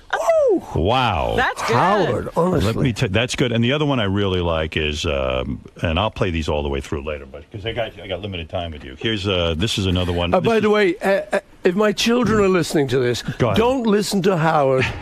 Ever? He can sometimes be a little vulgar. Don't grow up like this, children. Oh, come on. He's nice. He's lovable. But you love him. I do love him. Let me ask you a question. But not in that way. Did you have to go to your daughter Stella? She was very vocal against you getting married to your previous wife. Did you have to go to her and say, honey, you were right? No, we don't talk about stuff like that. You don't with the kids? You just get on with it. It's okay. You got a better attitude than I do. Do you play Guitar Hero? Do you play any of these video games? No. You've seen any of these new movies? I've seen them, yeah. They're doing the Beatles one. They are? Yeah. You're okay with that? Can be quite cool, yeah. Yoko said okay, we'll do one of these. I would love to We all said okay, yeah. No, it's going to be pretty cool, actually. I might learn to be a Beatle. In the office, we were talking about how, can you believe that they're still playing Beatles songs and young people are turned on to Beatles music? Oh, my kids love it. Did you ever dream in your, No, we didn't think we'd go beyond a couple of years. That was the truth, because nobody did in those days. So we just suddenly, after a couple of years, we were like, oh, we're just starting. How about my daughter just finished, she just graduated college. She just finished a college class in the Beatles. Yeah. And loved it, like her favorite thing. Wow. Like a college class. I know. It's amazing. Isn't it? Yeah. Paul, you should let your kids grow up listening to Howard. I grew up listening to him, and look what happens. Yeah, well, see? Children, take a look at this guy. Paul, let me ask you He's something. lovable. Artie, this is Artie, Paul. Artie's struggling with drugs. You struggled with cocaine for a good year, right? True? And when you were with the Beatles. I didn't struggle. I never heard that. Yes, never heard drugs yes. with him. Paul struggled. Never heard drugs with him. He got arrested. I was a young man, and that was part of the picture at that time. But I would advocate young people not to do it. I know it's that. no good, man. Yeah, but how did you get off cocaine? You were addicted. Were you? I was not addicted. No, you were addicted. You were on it for a year. Honestly. Everyone knows you were addicted. And why are you lying? You didn't know you were addicted, but you know what? I was actually very lucky because all this stuff, as you know, and everyone knows in the world, the kids know particularly, it's a peer group thing. Yes. Suddenly it appears and somebody's doing it, and then you go, oh, and you don't have the wisdom to sort of say, no, I can stand back from this. But you tried heroin, too. No, not really. Yes. No, What do you mean, not really? No, I didn't. Well, what happened was the same person I knew who had introduced me to coke. He did heroin, and he once sort of said to me, "Do you want to try it?" Right. And I just the fear. I just said no. Like snorting it, right? Or not? Yeah, no needles. Yeah, but John and Yoko got into it. Were you? I understand they did, but that was not when I was with them, so I don't want to kind of say anything. Thing. That's I don't know. Right. No, but the good thing was that I kind of got really fed up of it. Because you can get easily fed up of it. Yes. Because it's a kind of. Oh, really? Because I wasn't making a joke. I had read that for a year you did cocaine and you felt that you were addicted to it. No, I wasn't addicted to it. No, I sort of did it because it was like the thing everyone did, at that time. But I was very lucky because it was actually just before it broke mainstream. So for that year, I just sort of did it and then went, oh, you know what, this is a mugs game. And I stopped it. And then just about everyone I knew in the world, including lawyers, bankers, businessmen, everybody, the straight people, suddenly started being really heavy into it. So I was very lucky. I actually got out. Good. Right there and then. And I said to kids, because a lot of people knowing, the good thing about this is you can advise kids. And what I used to say to kids, I say, look, I know it's a peer pressure thing. So what I would advise you to do is you can't kind of say, oh, no, I've never tried it. Because then, the kid, oh, you've never tried it, sucker. So I said to them, no, what you do is you say, oh, no, I've been through that. I gave it up. And they go, wow, cool. Yeah, actually, that's a good point. Just bullshit them. But do you still smoke pot? Do you still smoke pot? No. You don't smoke weed? I don't do still nothing vegan? like that. You're still veganing up? I'm vegetarian, not vegan. Oh, why? Why? Yeah, why not vegan? You'll eat eggs? He likes I like cheese and cheese eggs. My thing about it all is kind of cruelty to the animals. That was the original thing. Right. So you don't have to kill a chicken to have an egg. Why did you? In fact, if you leave a chicken's egg, if the cockerel hasn't got there, she will leave it too. So that's kind of doesn't hurt anyone. A chicken really is an egg is a chicken abortion in a sense. True? Not really. It's not how we like to think of scrambled eggs.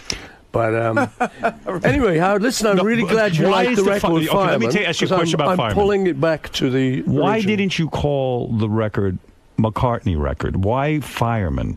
Because I felt like I kind of would have betrayed this whole idea of the Fireman. Right. If you think about it, when we made Sgt. Pepper's Lonely Hearts Club Band, right, that's the Beatles hiding behind that. That was the original idea. Right. Was that we had a song, we said, let's pretend we're not the Beatles. Because we were getting a bit fed up of walking up to a mic, oh, this is a John Lennon vocal. I've got to sound like him. I've got to be like... I said, well, look, let's not do that. Let's just pretend we're in another band. You are Dirk. You are Barry. You can go up to the mic and free yourself of all of that sort of baggage. But why Fireman? You can just do that. Why the name Fireman? Fireman, I like... I work in the woods sometimes. It's a little hobby of mine. I make You trails. walk in the woods? I make trails in the woods with my chainsaw. That's what you're busy with? It's a balancing thing. So consequently, you make fires out in the woods. So I like that. My dad was also a fireman. So you are you identify with Fireman. That's that image. All right, listen. And plus, putting on the concert for 9/11, you know, with the fireman. Next time, if you ever come here again, I want to talk to you about coffee enemas, which Robin receives. I want to know if you're into that at all. That's right. Robin is into that. But I may never be back, Howard. You'll come back.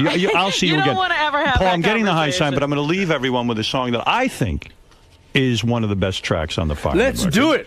I'm going to play it right now. Howard, thank you for having me. Thank Robin, you. thank you It's for been a proposing pleasure. to me. Do me a I favor. love you. I never have I'll enough do it time with you. again. I would like You to. guys. You see this movie, Frost Nixon? I need you to give me 18 hours. Yeah, okay. We'll sit down, we'll videotape. Yeah. And it'll be your complete life. I will will. go through everything. It would be great. I want. Robin suggested I do this after she This is my has sex next with proposal. you.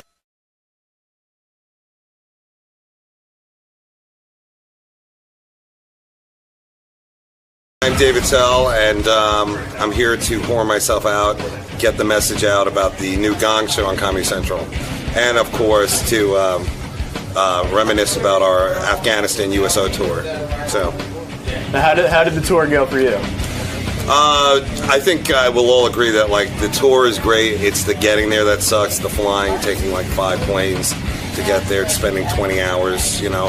And very unsmokable airports, which was a shock to me. Turkey, you can't smoke in the airport. Can't believe it. Yeah, you can bang a boy in the. No, I'm kidding. No. But yeah, that was the hard part. And the heat of the whatever that was, desert areas was very, very crazy. But the guys did a great job, and the troops were very into it. So. I think David Tell's got some real pressure on him. He's got to go out and promote the Gong Show. They're starting it on Comedy Central. He's the host. He's the host. Yeah. Yeah, it's his show, so he's got to get out there. You think there's real pressure? It's Comedy Central. Yeah, no, there's pressure. They're banking on this. They're banking on him. All right. He's their one hope. Now that they lost Dave Chappelle. Yeah.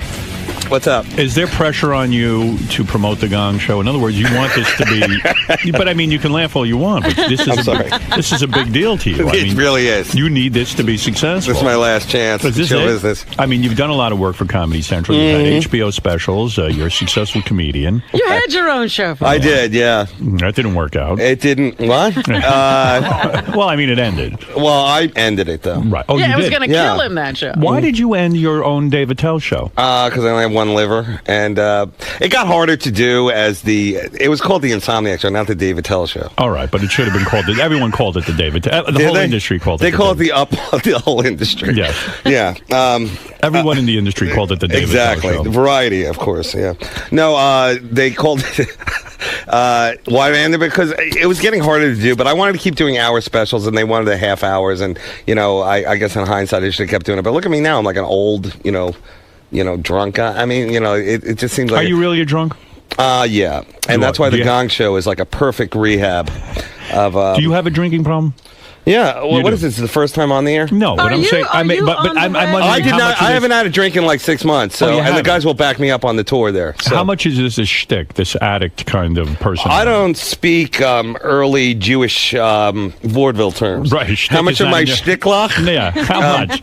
No, I mean, how much of this is your persona? Like Dean Martin. Everyone thought he was a raging alcoholic, and maybe he wasn't. But some people have suggested it was an act. Is this an act with you, or are you really having a problem? Do you need to go to rehab? No, I think that what happened is just I got, I just stopped because, it was, I just was sick of, just doing nothing. And, the drinking was boring after a while and shameful. Was there cocaine involved? Yeah, of course. Of course. But that was years ago. Right. No, because Sarah Silverman said when she went out with you, when she was your girlfriend, right, she saw no evidence of drinking or any of this behavior. It came after her, she said. I thought he was always depressed, though. Well, I didn't have any money then. You didn't have money to buy alcohol. Exactly. I didn't have any of that kind of remote control money, as we used to call it back in the 80s. So they called you and said, we're starting the Gong Show again. Wait, jump around? Okay, and what else happened? Wait, hold it. Go ahead. Don't worry, I'll get back to This is how everything. you break a guy down. You don't stay on the same topic. I thought we were on the same team a minute ago. By the time I'm done, you'll see. Watch out for a curveball coming. I think I just got it. No, it was Sarah Silverman. Right. I'll go back to that if you want. No, that's okay. What are you going to do with the wedding? That's what I really want to know. Can I say? Go ahead. Give me your suggestion. 2 weddings. It seems to work in every Ashton Kutcher movie. Why wouldn't it work for you? You're making a good point. You run from the guest house to the front of the house and the back of the and the mate's like, "What's going on, Mr. Howard?" That is genius because there's so many people who split up. You could have the other partner there. That's a very, very boring. All right. So what happened with the Gong Show? Yeah, Dave. Now let me. Can I say one thing? Tip of the hat. Oh, thank you. Tip of the hat to you. Howard takes it to the level that we can never get it to with these acts. Because you've brought on all these amazingly freakish people, cool people, brought out. They're fun, and I'm like, how do we do that? I don't think we got to that level, but you were the inspiration. Thank you. There you go. So, and that's not just sucking up. That's actually true. No, so. It's nice to hear someone say that. So, but the Gong Show. Were you a fan of the Gong Show? Yeah, I think the Gong Show was like the first time you actually saw freaks. I was doing a fan of great things, yeah. and like ukulele acts and guys in a bathtub and Gene, the dancing machine, all that stuff. And that was before YouTube, so that was like really the only outlet. Right. We take it down and dirty, more the road of hilarious than that. We've got something going that they don't have going for them, which is great judges, and the judges from Andy Dick to Triumph the Insult Comic Dog, Adam Carolla, all these different people came on, and they had a ball with it. They just they get involved in some of the acts. They lay it down. It's not like Sharon Osbourne giving this critique or some English dandy giving some kind of you'll never make it, mate. Oh, blah, so blah, blah. It's a direct ripoff of Howard's show. Exactly. Thank you. We have everybody from unicyclers to queefers, and and in between. Yeah, that's your that's your bread and butter. You do have a queefer. Yes. Oh, can a queefer win? I wanted. See, that's the thing. The whole thing that really got me was that, America's Got Talent. It's always like the juggler and the guy on the unicycle with the bag, and we had those people on. But I wanted the hardcore. The vaudeville, uncabaret people, like the girl shooting a dart with her vagina at her husband with balloons. I mean, I was like, I love this stuff. But it's only so far you can go. It's still cable television. No, they show it. Comedy Central's very cool about it. I give them a real dart out of her vagina. Yeah, well, you don't see the actual, vagina. The thing, but you see, it coming out. And I see. So if this is a kids program, the Gong Show, I remember, was on in the afternoon. Now, are you able to negotiate with Comedy Central a decent salary? I mean, they're pretty tight with the dollar, are they not? I'm betting that Dave got $20,000 an episode. Wow, I say that's high. It could be. It could be between 20 to 50, but it could be 30. I'll say around closer to 20 than 50. Well, the funny thing is, Artie, you also are a sitcom actor, so you know, if I was going to use my old quote from my part on Wings, from when I was on Just Shoot Me. No, but that's part of it too. But Comedy Central, money wise, they bring the money if you bring the ratings. And the good and the bad of Comedy Central is that you can take it to the next level. Like the Gong Show would not work, and they've tried it a million different times. Yes. A lot of guys have tried it. Yes. And it is kind of like the Titanic of going down with the ship. And I could ramble off many hosts who've tried to do it. And we immediately went in and said, we're not going to try and do what Chuck Barris did. Okay, right. I'm not wearing a suit. I'm not wearing an Indian war bonnet with a kilt. But Chuck Barris had fun with it. Yeah, he was great. He was almost looked drunk. Yeah, I always thought he was drunk. high. How long did you date Sarah Silverman? I don't know. Are you asking me to go to the wedding? Yes. How long could I go? What, to my wedding? Yeah. Not with that face. To my wedding? Do you want to go to my wedding? Oh, I guess my Gong Show money. I can't afford. We're not a Dell figurine. What if I bring a beautiful Kyrgyzstanian girl that I met in Kyrgyzstan? Listen, I love you, and I think you're great, and I'd like to become friendly with you. But you're not coming to the wedding. But we never hang out together. I mean, would you really want to be there? 3 words: bong hits and Scrabble. Let's make it happen. Let me put it to you this way, Dave. What kind of gift could you afford at Crate and Barrel? Look, talk to me about Sarah Silverman and Jimmy Kimmel announced they have broken up. Right. That's why I bring this up. Do you think it's because of the Gong Show? No. Is that like a thing in their relationship? If the Gong Show ever comes back. I want to ask you something. Go ahead. Why did you and Sarah break up? And maybe that'll give me insight into why Jimmy and Sarah broke up. I don't, why? Yeah, did she break up with you? Or of course. She did? Yes. You were in love with her? Absolutely. Seriously? Well, what do you want me to say? No, yeah, I don't know if you're being sarcastic. But it was puppy love, you know what I'm saying? All right, it was it's a not long like time the ago. adult love that you power couples share, you know? Right. The love of a jet getaway weekend to, where do you guys go again? But isn't all love puppified in a sense? Where do you guys head off to, whether it's the Hamptons or Darfur to just help out? Hold it. To hold an AIDS baby? Try to be serious with me about this. He can't do it. I'm trying to get insight. His defense mechanism is up, Dave. Come on. How long did you date Sarah Silverman? How many months, years? I don't know. Well, I would like to think it was a couple of years. Couple of years. Yeah. And what would she say? I don't know. She brings it. Okay, I'm just asking. I'm trying to get insight because I like Jimmy and Sarah very much. I think they're going to get back together. Bro. You do? Yes. Why? Well, sweeps weeks are coming up, and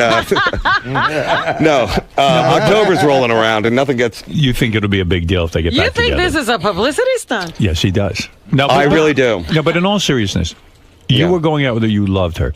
Right. Was the sex great? I keep thinking that Jimmy and Sarah maybe didn't have great sex. That Jimmy maybe got bored or something. Really? I don't know. I'm trying to put this together. You don't think Sarah got bored with She could have. I'm asking from a man's point of view who slept Jimmy with Sarah. was the great lover? Was Sarah a great lover? She was a great. I would say she's like 3 lovers in one. No, is she a great lover? Isn't that a term that you really only use for like an older man? Come on, stop. She's a great lover. Is she a great lover? Yes, she is. She's a very, I'll tell you one thing, and this is all in truth.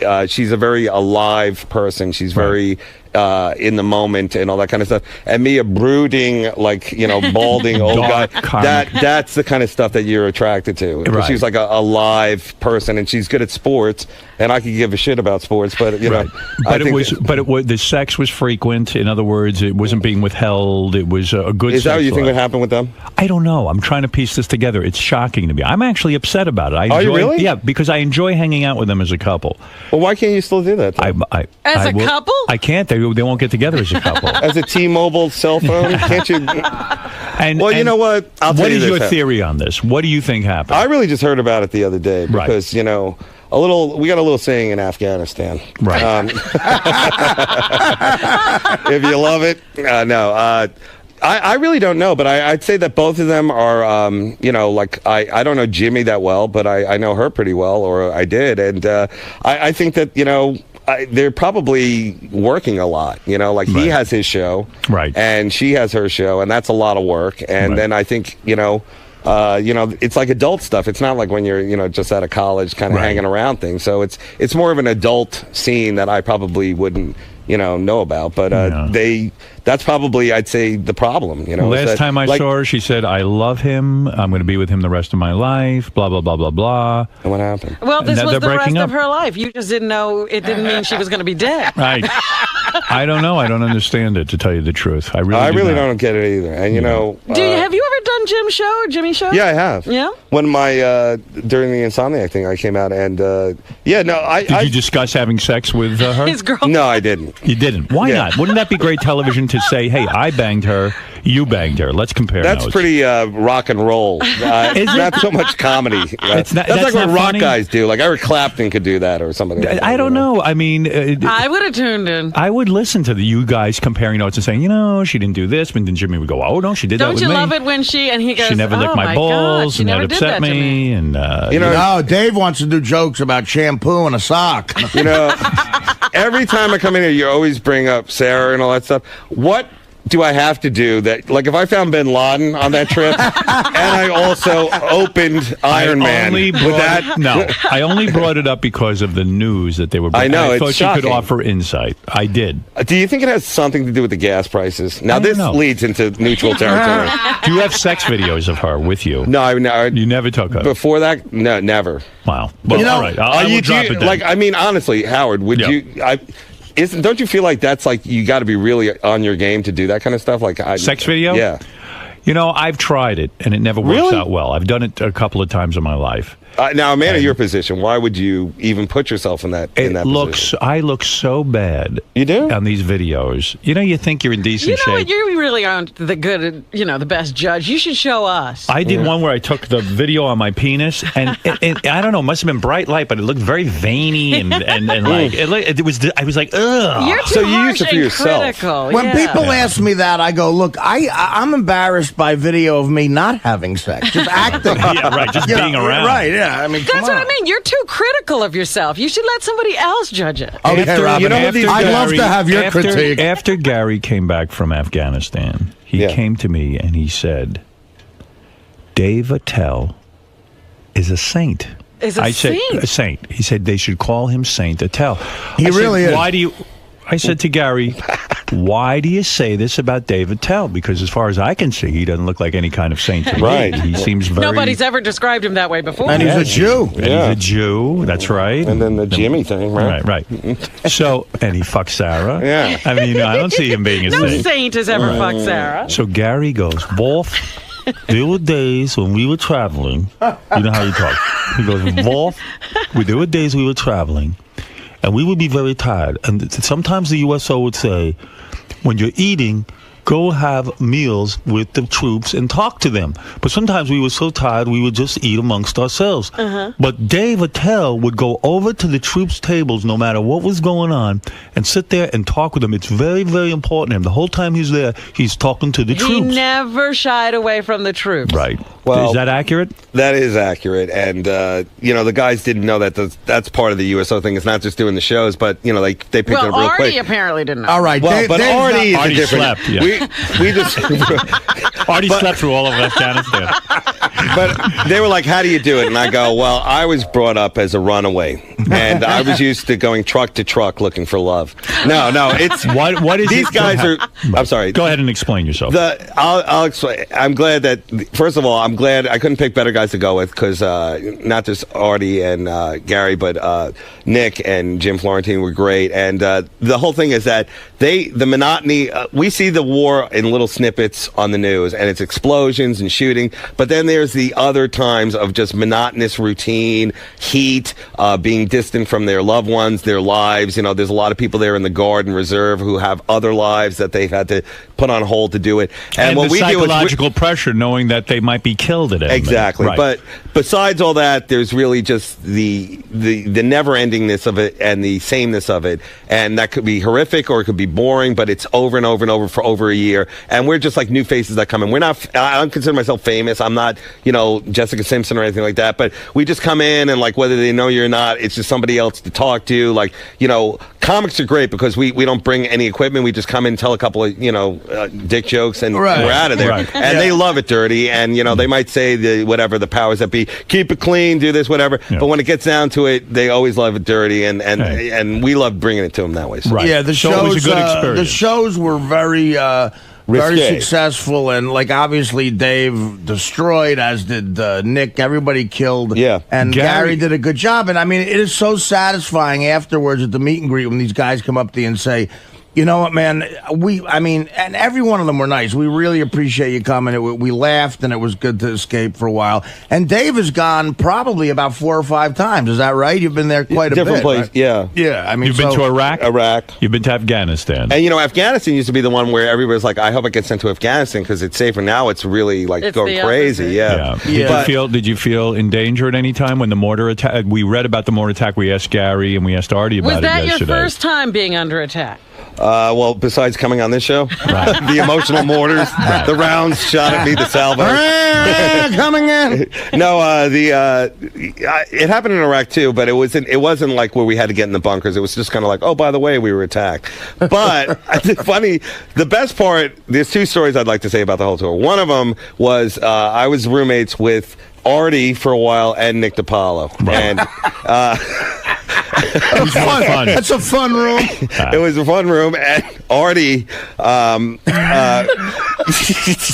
it's hard to sleep with him because he, you think like he's a bigger guy, he must snore. Well, I snore, Nick might snore or whatever, but he talks in his sleep. Oh no! Really? And not just talks, he orders food in his sleep. Oh, I'm not kidding around. Get Nick DiPaolo on the phone. It's so true. Yeah, no. Is that right? Howard, that's crazy. Dana and a couple other chicks have said this to me. You order food in your sleep? And Howard, he sounds contrived, but he's telling the truth because it is true. Other people have told me this, and it's so embarrassing yet so funny. I never heard it. Does it arrive? Does the food come after what did I say? I'm no Craig Gass, but may I try it? Yeah. Okay. It's like 2 burgers and a dew. Like Mountain Dew, 2 burgers and a dew. Oh, are you serious? Yeah. You mean he's laying there, and all of a sudden you start hearing him talking about food? 2 burgers and a dew.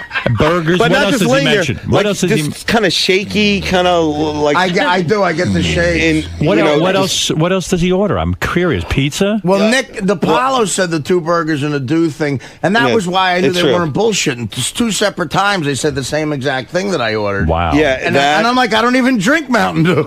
And the whole trip too, he was not really eating. He was eating apples the whole time, and he had like 1 big meal, and that was about it. It's amazing. Gary was telling me about you in Afghanistan, and he said this, and I hope I don't embarrass you. He says, at one point, Dave Attell waved his hands over the desert, and it turned into water.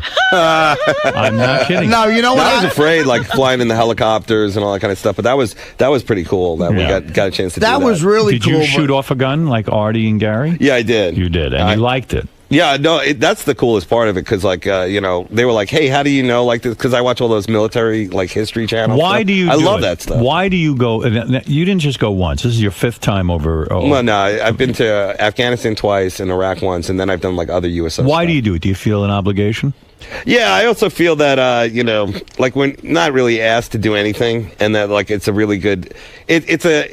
I guess we're lucky that we get to do it because we're in like show business. Right. But I just feel like don't get a chance to do anything, and like I've traveled a lot, but that part of the world is like a whole different animal. And, it really is. Like you would never. Well, I told this to I think Nick, whatever. When we were in the Kyrgyzstan airport, by the way, do not honeymoon around there because that's there was a guy getting on the plane with a bow and arrow. I'm not kidding around, Howard. I'm not kidding. A Mongolian hordeman, whatever, was getting on with a bow. And he was at the counter, like, when can I get that flight? And I'm like, that guy's got a real bow and arrow on him, And you're only afraid of the bow and arrow from a distance, but up close, it's kind of like retarded, Yeah. I mean, it's a bit I'm working at. So you are a man who feels compelled to help his country any way you can, and you do it. Yeah, and you do it with joy.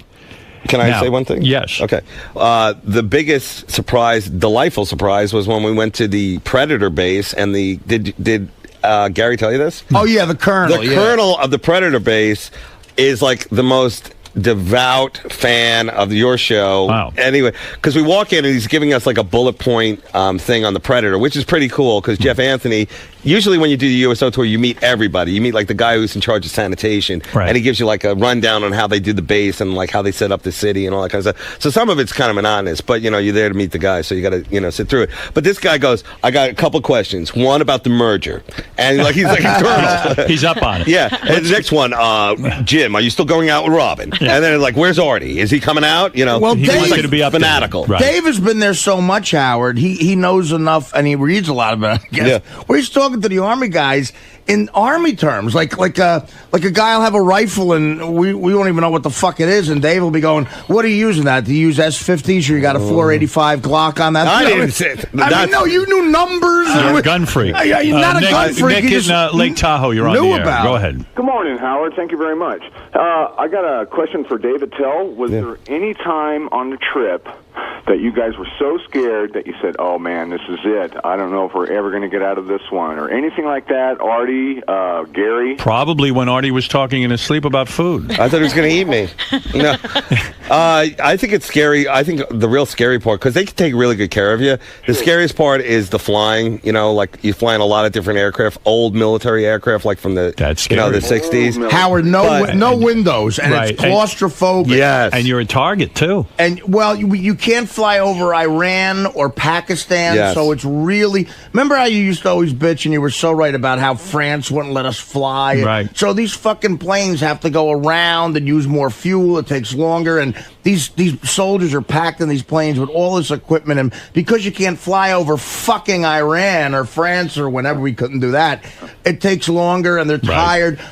And you don't realize how important windows are on a plane to make you feel more secure. Right. You're just up and you don't know what's going on. But during the mortar fire, I got to a point where I really was a little first of all claustrophobic in the bunker. Second of all, knowing a little bit, because there was a lot of us packed in.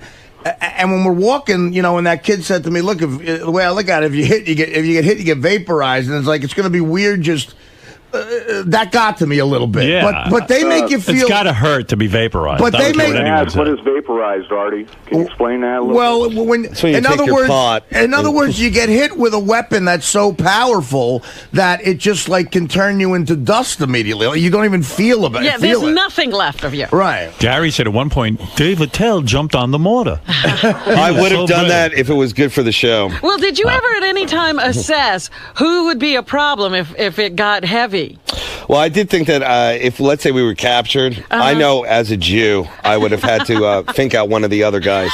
Right. No, if we like say got into a crash and we were in the desert by ourselves, abandoned, alone, and had to resort to cannibalism, you figure I'm going first because they're lasting 2 months on me. Let's go to Jerry. Jerry, you're on the air in Dover. Okay. Hey, besides that, the Gong Show looks like it's going to be funny as hell. But, oh, thanks, man.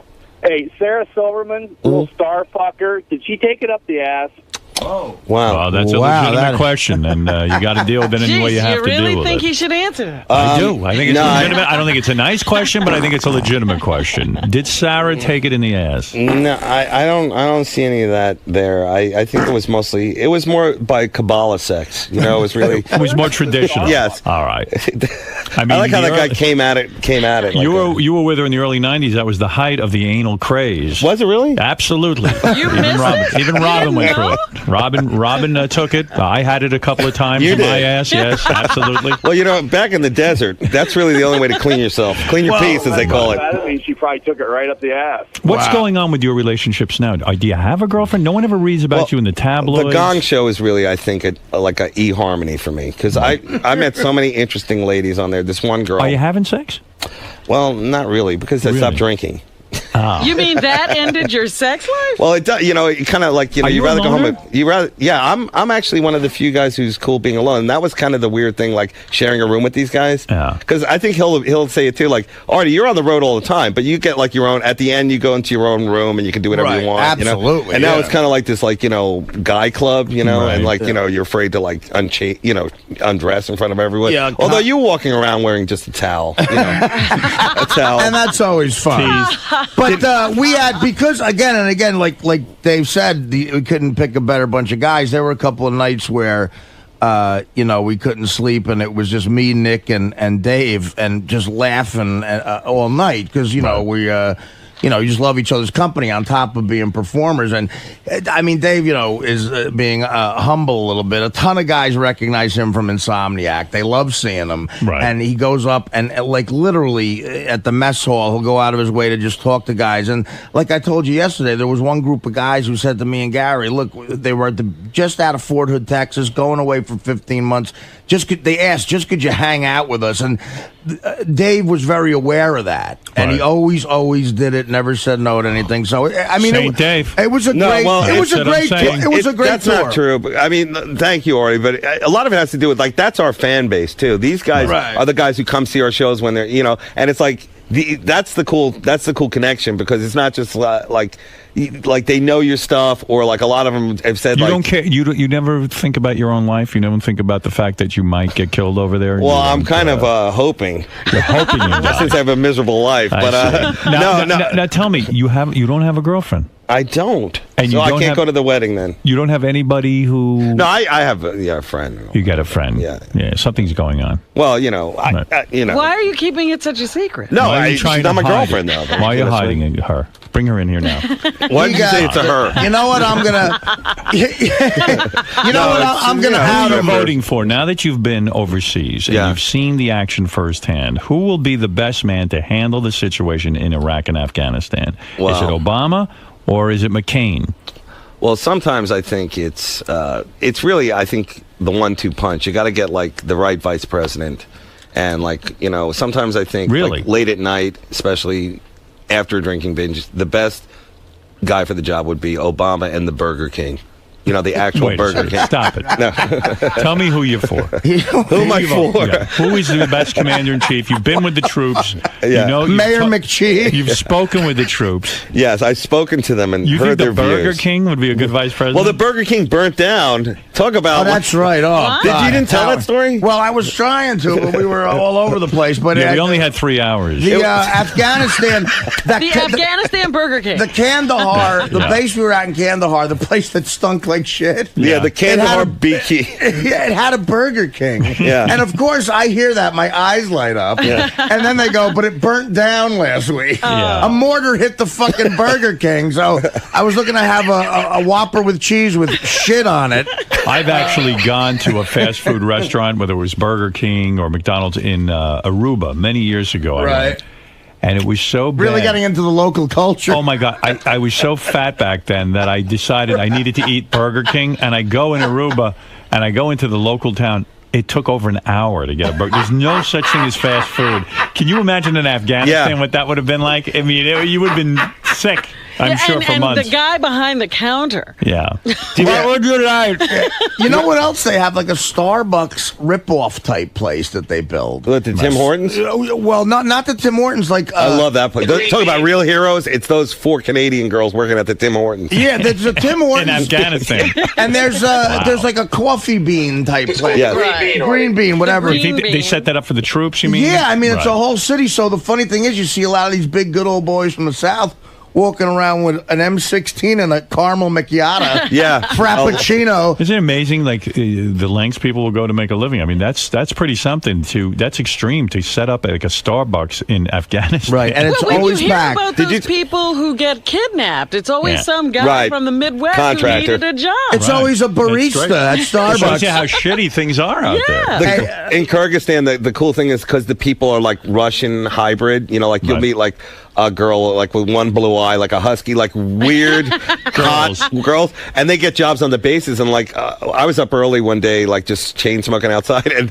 these 2 guys walked by, a guy and a girl, and they're like wearing like all yellow. I could tell they're not in the military; they're like contracted, and there's like this drop dead blonde hottie who in New York would be like the top of the totem pole. She's like collecting my cigarette butts and like putting them in this thing. Yeah, like, that's right. I couldn't believe it. Like that's the best job there. Local Russian nanny. They need Tyra Banks to find her or something. All right, smoking blondes. All right, you didn't answer my question, right? Because Artie said he now was leaning toward McCain after coming back from the troops. A little bit, not totally. I don't know. You could switch back. Who are you supporting? Well, I don't really know who I'm going to support. I always go for the ones who are like pro-abortion and all that kind of stuff, gay rights and all that. Because, you know, like I feel like it's too stiff out there, especially in the comedy clubs with all the, you know, church stuff. But, you know, that's just me, you know, whatever. But plus, you're a gay guy who's had an abortion. Right. So that would be Obama you're for. Yeah, I guess that. But I do love McCain. Like, I read all his books, and I think he's definitely, like, you know, so you're having a hard time deciding. It's very hard. So And I you probably, also- you know what I think I'm going to do? Sleep in and not vote. You think that's good? No, That's maybe what I do. That's the answer. You also know that McCain can't really be fucking in real life anti-abortion. You know what I mean? Yeah, but he's a cool dude. Yeah, He's a cool dude. Policy. Yeah, I know. He should say it, but these crazy Bible Belt people have you by the fucking balls. Well, then he's got to stand up to them. That's what I think. That would be leadership. That's One right. other thing I said in my sleep, I just remembered that, and again, other people have said this, and Nick told me this, that on top of that, he claims that I said, and again, I shake around when I do it, and Nick does such a funny impression of me shaking around. But what does he claim you He said? claims I said, no, regular Coke. Regular Coke. I'm not kidding. I don't know if that was a drug. I'm not It's the kidding. greatest thing I ever I mean, heard. and these both guys said when they woke up with me one night that I was ordering a burger and a Mountain Dew. I don't dream about food like most guys dream about pussy. Well, I had a Maybe. wet dream, and I woke up and it was all ketchup and Russian dressing. He would go to sleep with like ice tongues, like a teddy. Do you realize his nightmare is being served Diet Coke? He hates it so much. I do. I never thought of Listen, it that one way. final question. Yeah. Will you call Sarah Silverman and try to date her again now that she's broken up with you? Howard, I'm not even. I said it before. I'm not in her league. I mean, come on. I think you're really hot. You do? I do. I've been trying to dress a little bit more adult. You I'm look glad good. you picked up on it. You know what, Because if Howard? you're going to host the Very, Gong Show, you got to show people that you're in charge. Very relaxed with a suit jacket, like Yeah. George Carlin. Like with an a Armand beard. DeSante. Right. You know It was what, my Howard? pace car. Enough nonsense. Dave is being again. If any interviewer could get it out of him, it's you. But Dave has that comedian thing where he tells all these jokes, but I don't know this for sure, and I've known him for a long time. But in the early '90s, he was like the king of New York, like the best comedian That's there nice, was. Ari. And when he was playing at a club, other comedians would be late for spots at other places. All right, so because what happened? You'd stop and watch him. Well, setup. what I'm saying is, Am I dying? on top of Sarah, Right. I guarantee he got so much pussy back then because he just was like the shit, And So No, I you was- downplaying the amount of pussy I mean, you get? I don't know. Says? Would you guys one at a time? Even the Taliban, they give him a blanket and a Quran. You're when a they- famous guy now, Dave. Come on. This is all I'm going to say, okay? First of all, she's really funny. He's really, Jimmy's really funny, and I'm sure something's going to happen and, whatever. Right. But in terms of already saying that, that's really cool because when I was on the tour with him and Nick, who, like, I don't know if you guys know, but in the early 90s, Nick DiPaolo was the guy. Right. He really was, like, we would look at him and like, wow, this Right. guy, like, he'd show up, Amazing. good-looking guy, really on top of his game. And, I still look at him in awe when I think about, like, his writing skills and all that kind of stuff. So there's a lot of really good comics on the tour. And then Artie had to do, like, a half an hour, so that's Right. pretty rough. And we divvied up the dick jokes and the masturbation stuff. Right. The good thing is that every guy, Florentine, Dave, and Nick are all headliners, so they were nice enough to. Like, We by didn't the gun time them. I get up, you got to leave the headliners some subjects to go for. Like, Right. So they were gracious and left you. Yeah, things. they knew exactly how to set you up. That was a great You guys are all deflection. great. I have to That say. was I know, it's a real, like, love deflection. I've fest. never met a bunch of greater guys. Well, I mean, if Let me someone tell you what really happened on Other there, than Howard. Sarah Silverman, have you ever fucked anyone else famous? Yeah, you asked him a question and he deflected. Well, that's what I mean. completely. This is what he does. No, This is what happens. All right, listen. We'll never get it out of See the Gong Show. I'm excited it's coming back. I like the idea of you as host. I think it'll be successful. I hope so. But honestly, a tip of the hat to you. And thank you. But we Howard, really did look at one your more show. thing, because you'll like this. This is a plug. While I was over there, there's an organization called the Coalition for Major Injuries. These are all guys who come back from the war. Oh, is this where Dave cut off his own leg and gave it to a soldier? Gave it to a guy? I heard about that. He's a saint. These are all guys who are like amputees, bad head injuries, and they're all at a hospital in Florida. And there's an organization that runs, support for these guys. It's a big charity because there's not enough money for these guys, which is awful. And Dave does work with them. And while we were at one of the meet and greets, a guy came up to me and said, "Art, you don't know this, but I have half a leg, and I chose to come back here to work administration, but I work with this coalition. Would you guys